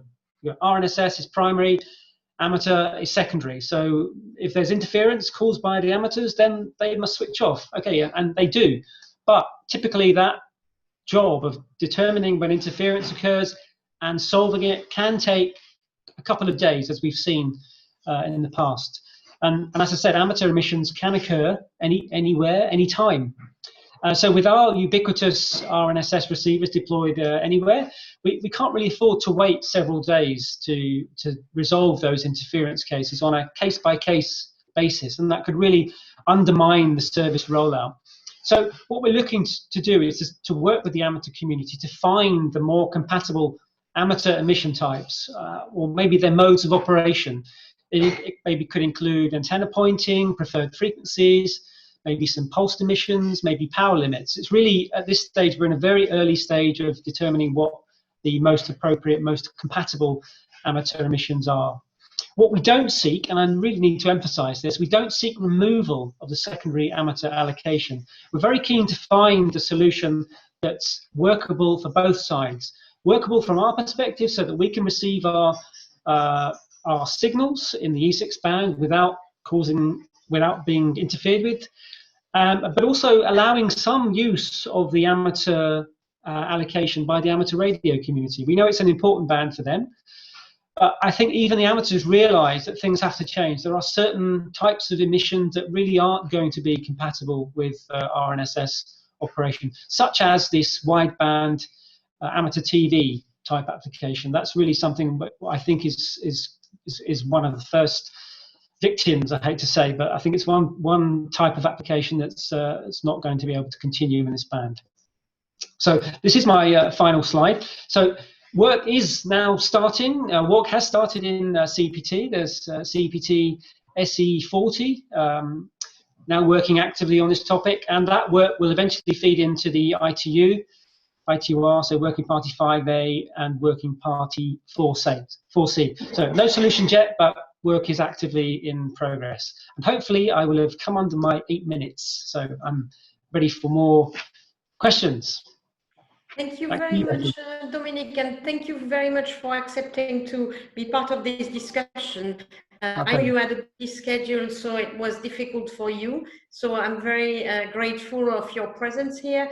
And if Jean is online, we'll just move to Jean now, so he can deliver his presentation without waiting further. Jean, can you hear you? Are you okay now? Yes, okay, I am here. Can you hear me? Yeah, can you speak hear me? slightly louder or put the microphone a bit louder so it's clear for people I'm listening? trying. Can you hear me? Can you hear me? Yes, thank you. Okay, so can you see my screen? Not Betty, yet. can you see my? Not yet. Have you pressed the share button? Share screen at the Okay. bottom? Okay. Share screen. Okay. Share screen. Okay. Okay. And it allows you to pick up a window. Okay. Well, actually, can we ask to show my presentation? Because I have an issue. Tony, could you show, all right, I'll get the presentation, Jean. Can you start speaking, please? Thank you. Yes, okay, I will speak and just make the presentation, just show my slides. Thank you, Tony.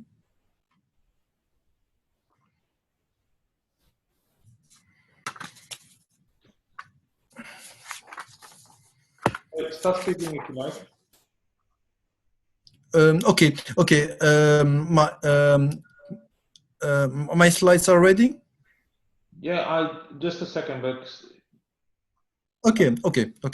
As soon as my slides are on the screen for everybody, I will start talking. Slides are ready.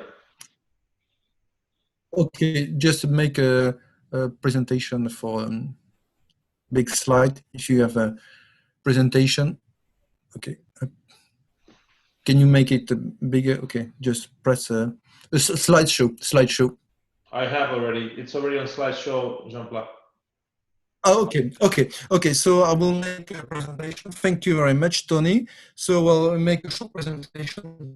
Actually, it is an overview of two issues: suborbital flights, science issue, and I will only talk about space weather. So I'm very sorry, but the first slide regarding suborbital flights will be extremely boring because, first of all, we have to deal with definitions. And first of all, what is Agenda 1.6? Just to facilitate radio communication for suborbital vehicles. However, what is important to know is that this agenda item excludes any new allocation and changes to Article 5. The idea is just to see what are the spectrum links and also to see whether there is a need for definitions. Next slide, please, Tony.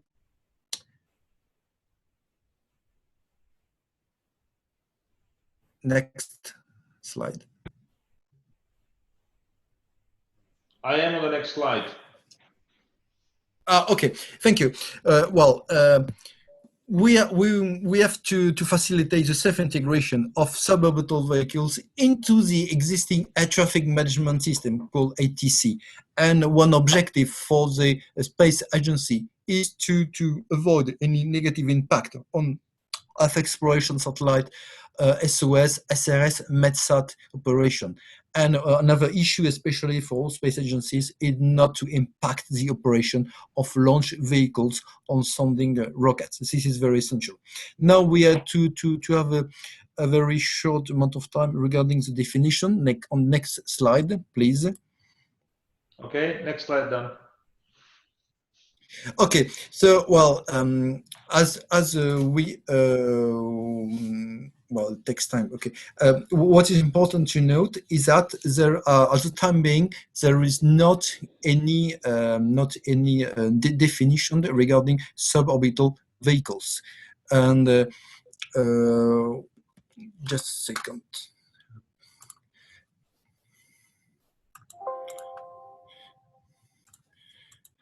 Actually, in suborbital flight is a definition you can see. Actually, it is a proposed definition because a working party 5B report has been adopted, and there is, I would say, a vague definition. A suborbital flight is you can reach the upper atmosphere and you don't complete a full orbit around the Earth. A suborbital vehicle executing suborbital flights, and there is a recall of an orbit. If you can go to next slide, please. Go ahead. And so, therefore, definitely there is a lack of clear definition of suborbital flight.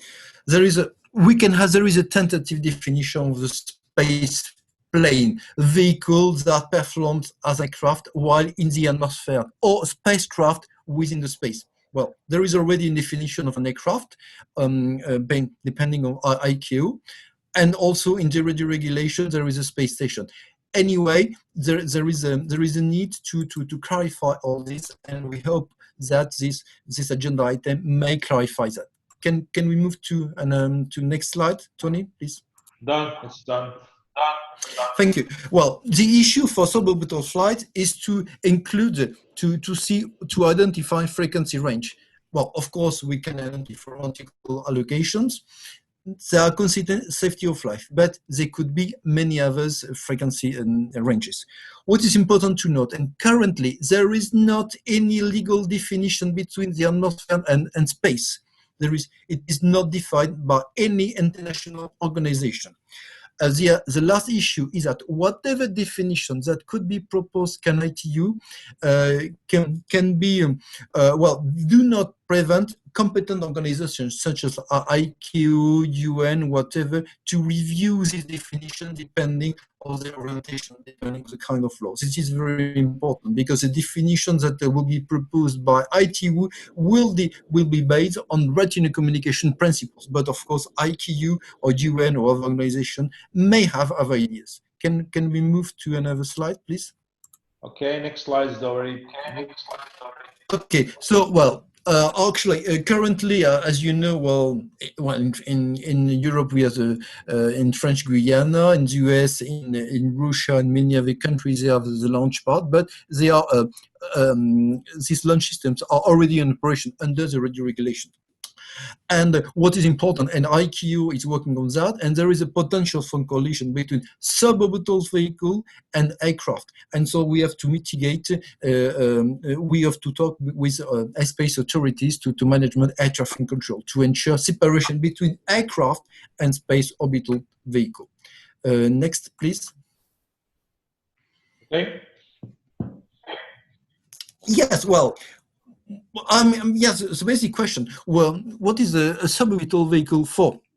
First of all, is what we call famous space tourism, because many companies promote launching a capsule just above the limit of, just above the limit of 100 kilometers. 100 kilometers is just the non-approved limit between atmosphere and space. It's just to promote space tourism. And you can see all the elements of that. And next, please. Okay. Yes, well, of course, there are other issues where suborbital vehicles can be used. Space transportation, scientific research, technology testing, demonstration, deployment of satellite launcher. Yes, it is not mentioned here, but it is something which is mentioned in the draft report of Working Party 5B. But in addition to space tourism, it can be used to launch satellites or whatever, remote sensing, and of course to train astronauts, because above the limit of 100 kilometers, we are supposed to be in space. Okay, well, this is a very short presentation of what we can say about suborbital vehicle, but there is a limited amount of work was done prior to for WRC 19, and we will see what happened at this next conference. And recalling that there may be another agenda item for WRC 27, which, with the purpose of which, will modify Article 5. But we are with the authorization to modify Article 1 and 4, draft recommendation, reports, and so on. We will see what's happening. So, Tony, I propose to switch to the next slide, number 10, about space weather, which is another a pure scientific. Thank you. So, well, it is under Article 9, Issue 9.1, and under this agenda item, there will be no possibility of modifying Article 5, but like suborbital vehicle. But you can modify Article 1.4, draft any ITU recommendation to report or WRC resolution, what you want. What the purpose of this agenda item is to review the result of studies relating to the technical and operational characteristic spectrum requirement.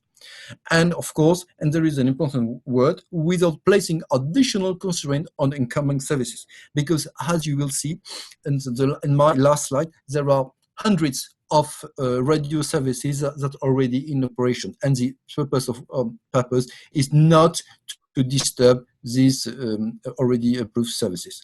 What is important is that Study Group 7 approved the report 2456 Space Weather Sensor Systems using a radio spectrum. Next slide, please, Tony. I'm on the next slide, I think. Now. I'm on the next slide. Are you? What page 11? Yes, please. I'm there.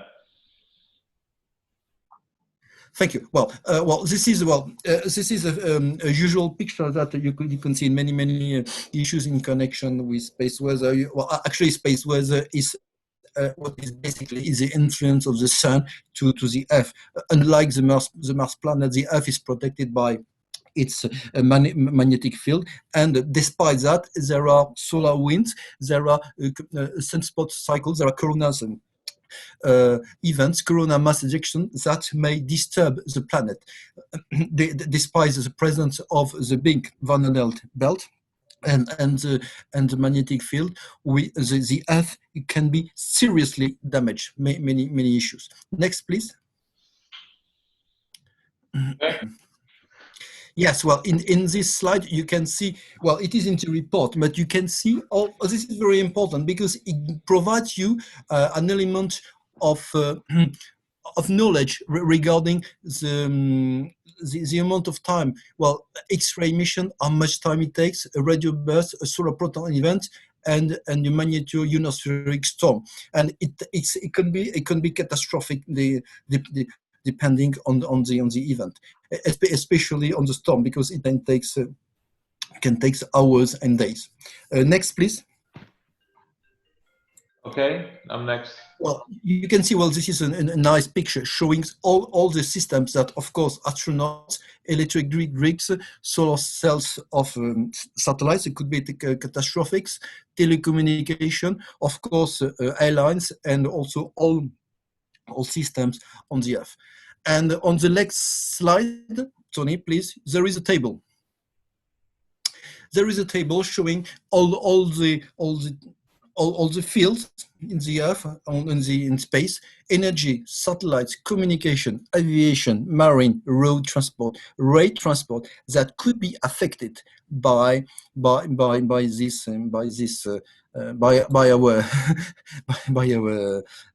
sun. So space weather, slide 15, and then slide 16 will be the last one. Have you got it? Yes. Well, space weather observation are needed just to see the probability of space weather disturbances, to provide the information to many people, to drive other alerts where disturbance thresholds are crossed, to provide guidance for design of space systems. Probably a more better knowledge of these events will give us more information when designing satellite systems or airplanes, whatever. This is very important. And last slide, please, Tony. Okay. Yes. Yes, thank you, Tony. Well, actually, there are many. Most of the frequency bands that are planned to predict and to be used for space weather are below, I would say, 1.6 gigahertz.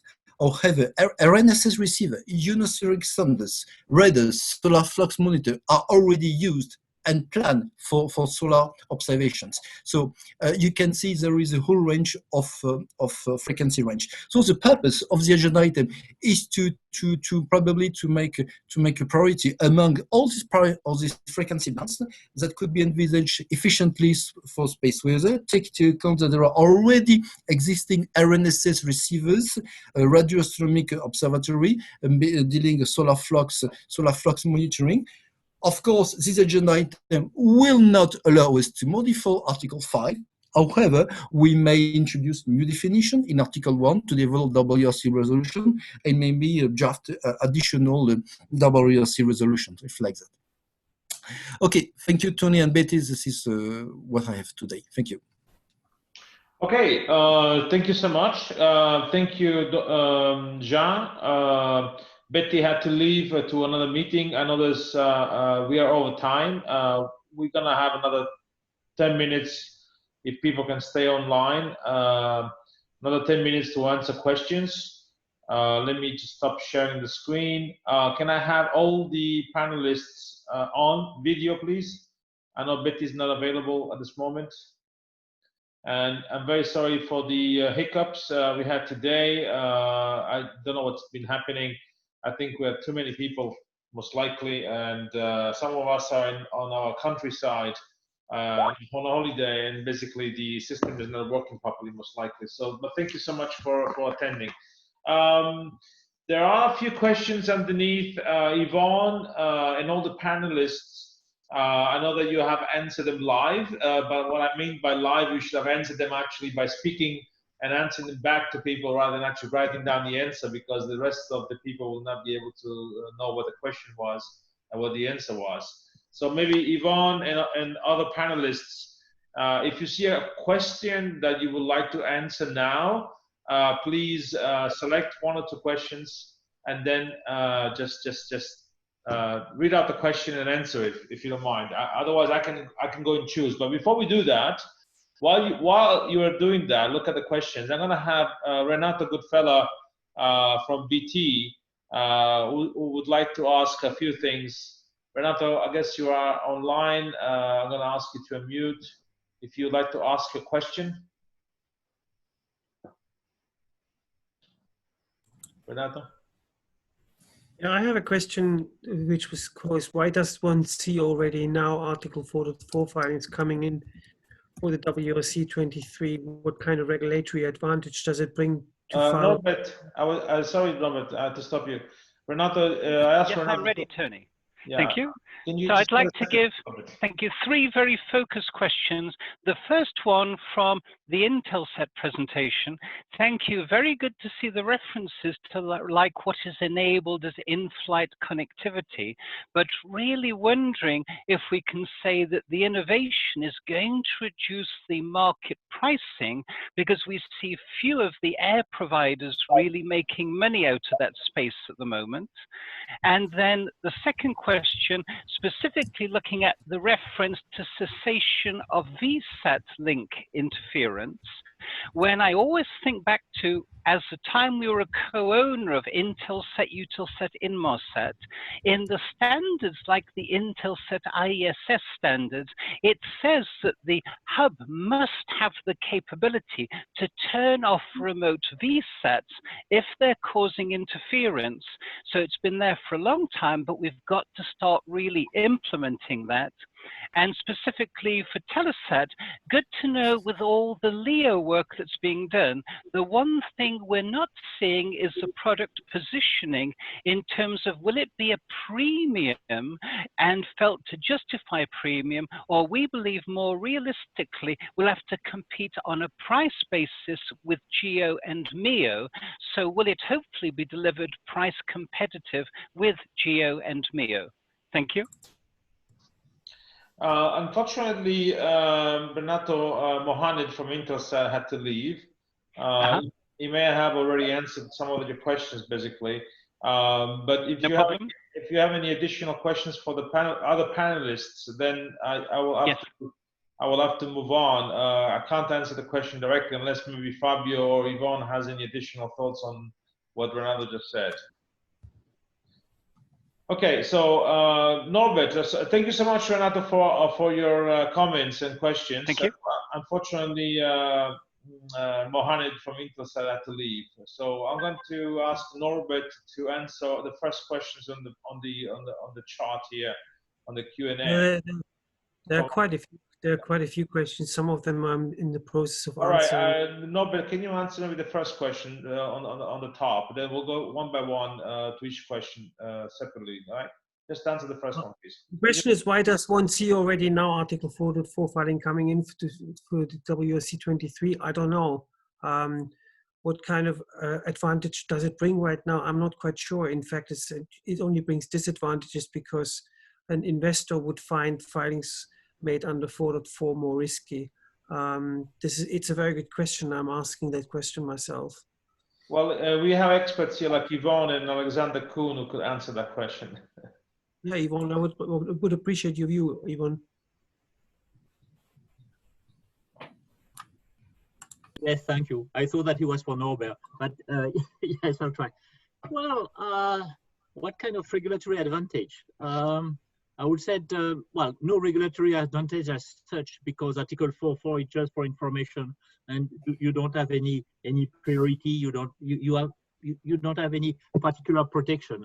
But I think that what is the subliminal message is that we're here, and we are going to use this band for those IoT M2M.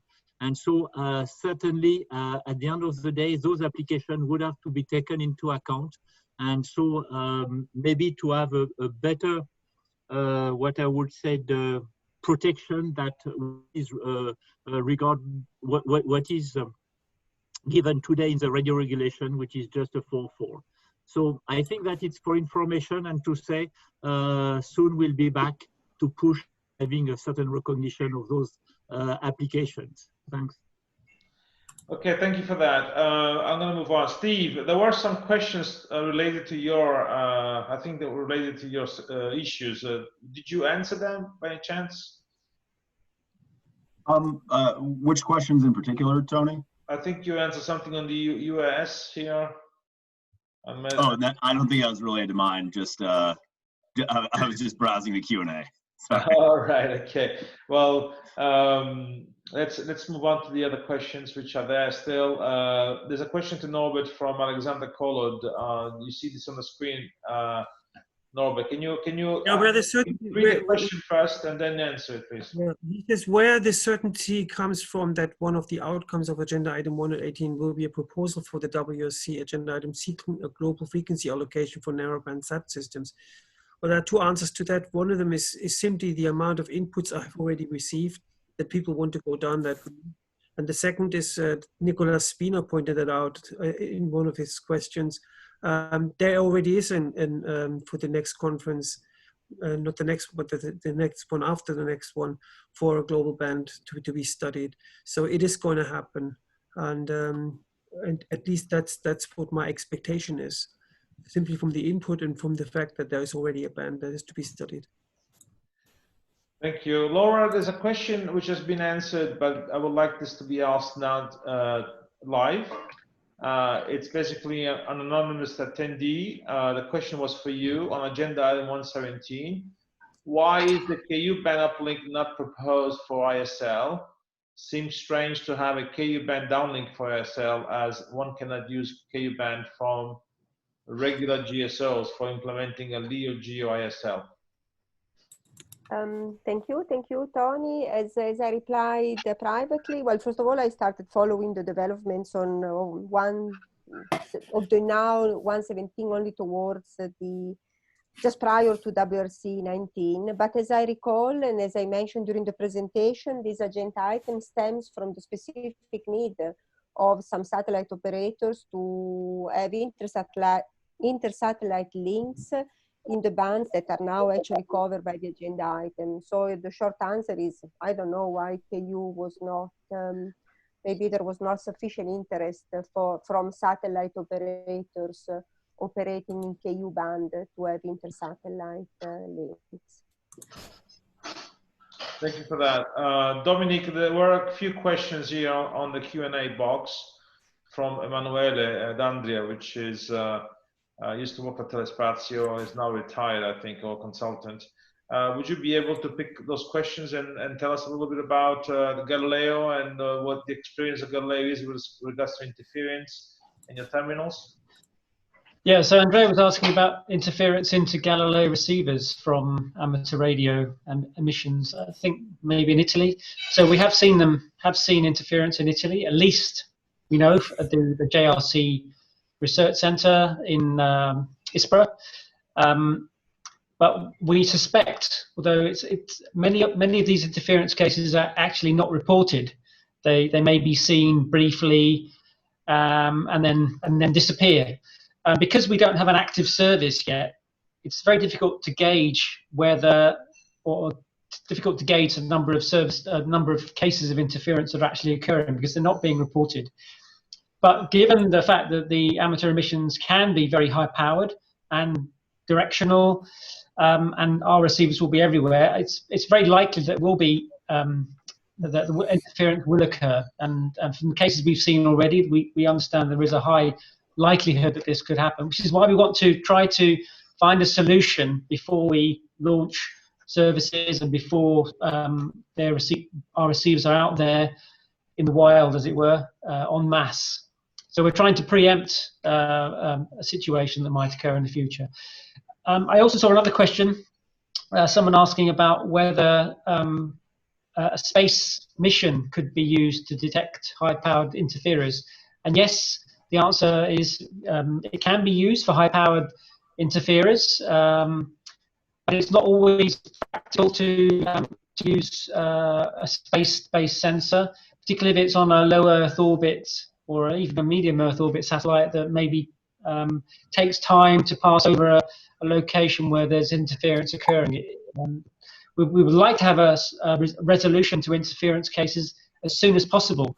So yes, it can help, but maybe not in all circumstances. And certainly for lower power interferers, I think it would be very challenging to find interference from space. Thank you, Dominic. Steve, can you tell us what the difference is between small geos and other geos? I mean, especially in terms of regulations and the ITU. Well, in brief, in terms of regulations, there's not much difference. And I guess that's one of the problems, is that the regulations treat them the same. It could be a satellite that's, 700 kilograms versus a satellite that's 7,000 kilograms, and the size doesn't matter. It's basically, and this is a common thing with a lot of national administrations as well. And I guess that would be probably the biggest thing I think could be adjusted moving forward. Okay, so but your interest in ISLs and the ITU WRC ISL agenda item, your company is interested in that. So what's the relevance to the small geo, if you think it actually could apply to any, I suppose? Yes, and I do think that's less exclusively applicable to small satellites in geostationary orbit. I think I was mainly wanting to hit on that to highlight that small satellites have a lot of the same regulatory considerations as large satellites in geostationary orbit. But there are some things you could do with inter-satellite links. If you deploy multiple smaller satellites, inter-satellite links might be important to communication between them to act in concert. Okay, thank you so much for that. Okay. I have here a couple of questions. One from Attila on what about light hosted payload on big satellites? I don't exactly know what that means from Attila. Attila, are you able to speak? I will allow you to go on the microphone now. Just a second. Are you still there? Yes, you are. Go ahead, speak, Attila. Yes, hello, you hear me, yes? Yes, the question is only that what about the light non-GSO in the big GSO, so it's considered as a small GSO on a big GSO. So there are other tricks which people try to use also with the short duration mission. So how you will fix this if I put a 1 kilogram GSO on 1 ton hosted payload GSO, and I will send 2 filings to ITU, one for the light one and one for the heavy one. Anyone? It's for Steve. Steve, yeah. Okay, I'm asking Steve. I know what Yvon and Fabio will say, but I'm asking Steve. Well, I'd be curious to hear what Yvon and Fabio would say, actually. As far as how the specific filing should be structured, or how the regulation specifically should change to avoid that scenario, I had not considered yet quite that scenario. I'd be curious what Fabio and Yvon have to say. I am just saying that we were considering this for years, and we find that there is no way to try for a 1 kilogram satellite to relax the regulation, because this will not work. The service and the band is important, ambitions, but not the size, because people, I try to say that I can have a 1 kilogram on the 5 ton hosted payload. So there are tricks how to possibly avoid the size. So size is not matter in the regulation. Sorry, this is my view. Size, even a CubeSat. Does it, a CubeSat matters when you go to the GSO location or not? If Steve is ready to go for a cheap. Attila, it's Fabio. Can you hear me? Yeah.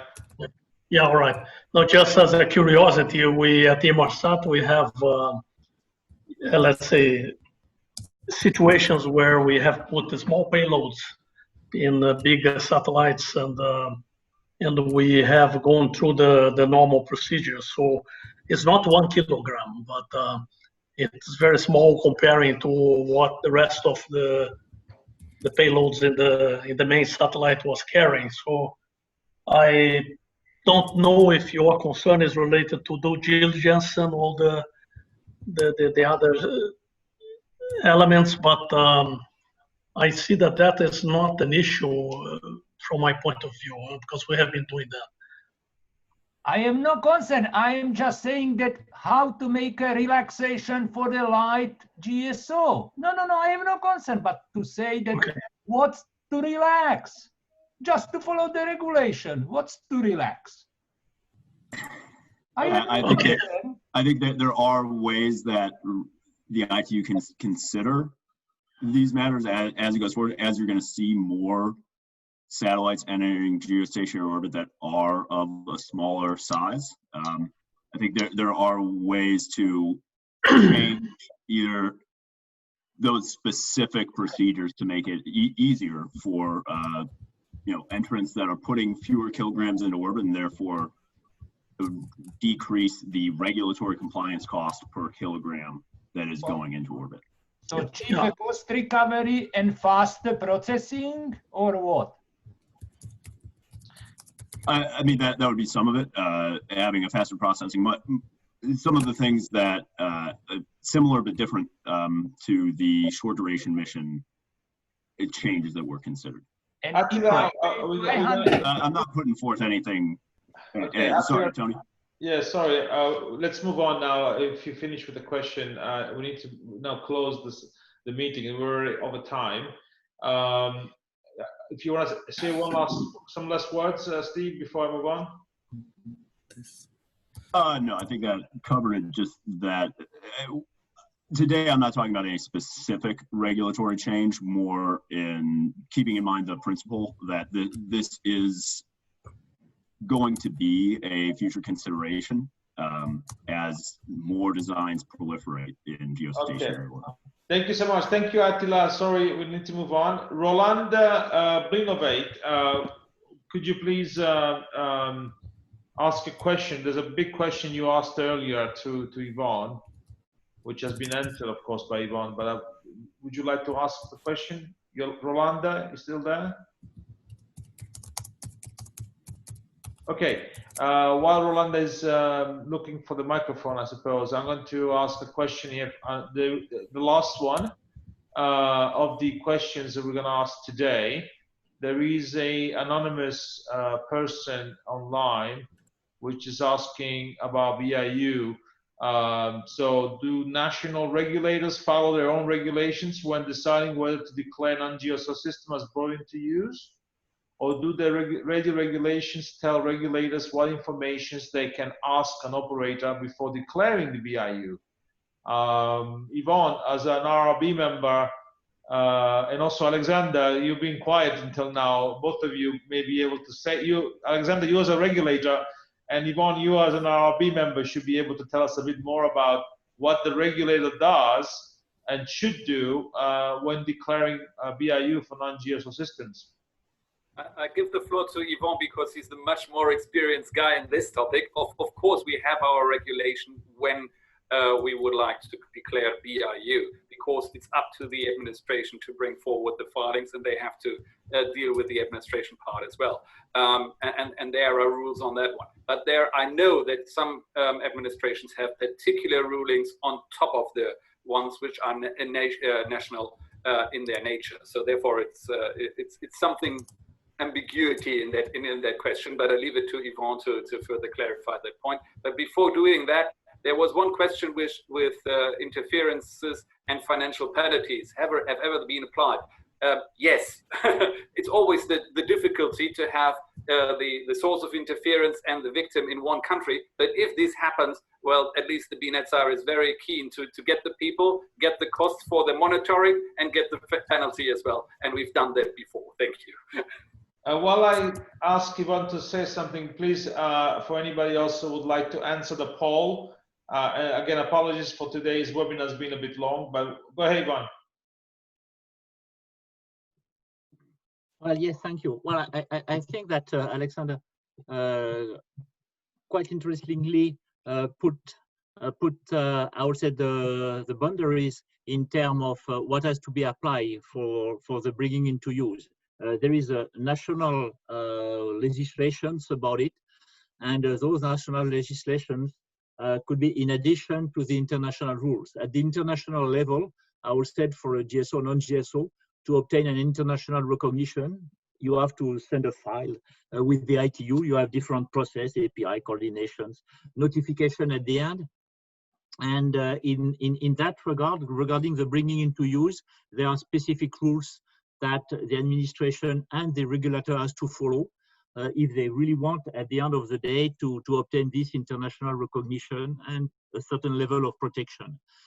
Having said that, those people interested in the notion of bringing to use of satellite networks, true that so far for the GSO, it was quite clear.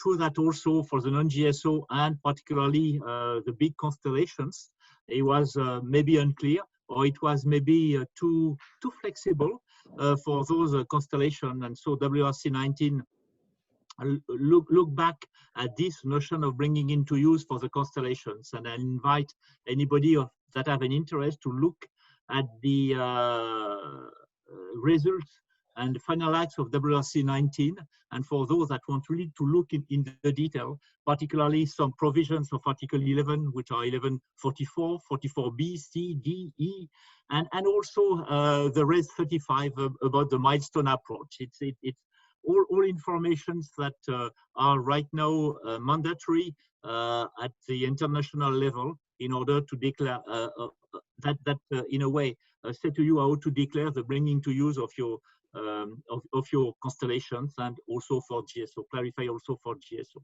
And so I'll invite you to look at this, and if you have any further questions, well, I'll be happy to respond to it. And then, as it mentioned, then it just take care of the obligation at the international level. At the national level, there could be other legislation in addition, but I won't enter into it. And if you want some information on it, I would say, well, Alexander could be quite well placed to firstly to say if Germany is imposing some other rules or things, etc. But what type of rules could be could be added to this international level? Thanks. All right, thank you. I think we're gonna finish here. We're over time by a lot. Thank you to the attendees. I've waited until the end, but I think that there were a lot of information and topics which were presented today.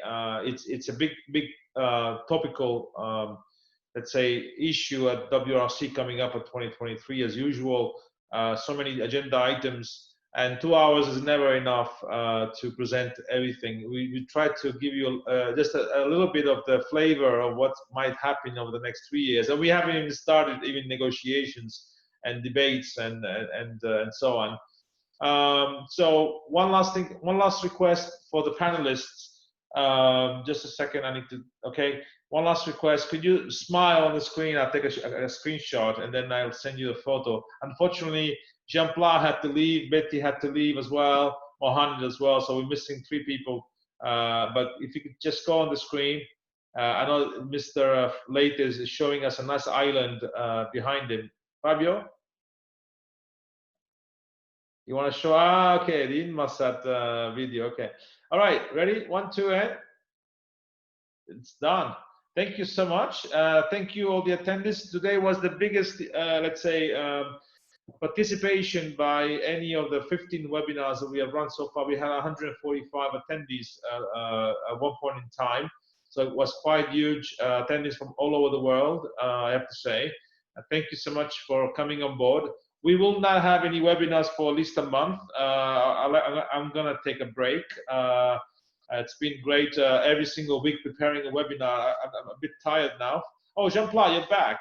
Jean, could you lower your screen to your face? I want to take a photo with you now. That's it, excellent. Again, one photo while Jean-Pierre is here.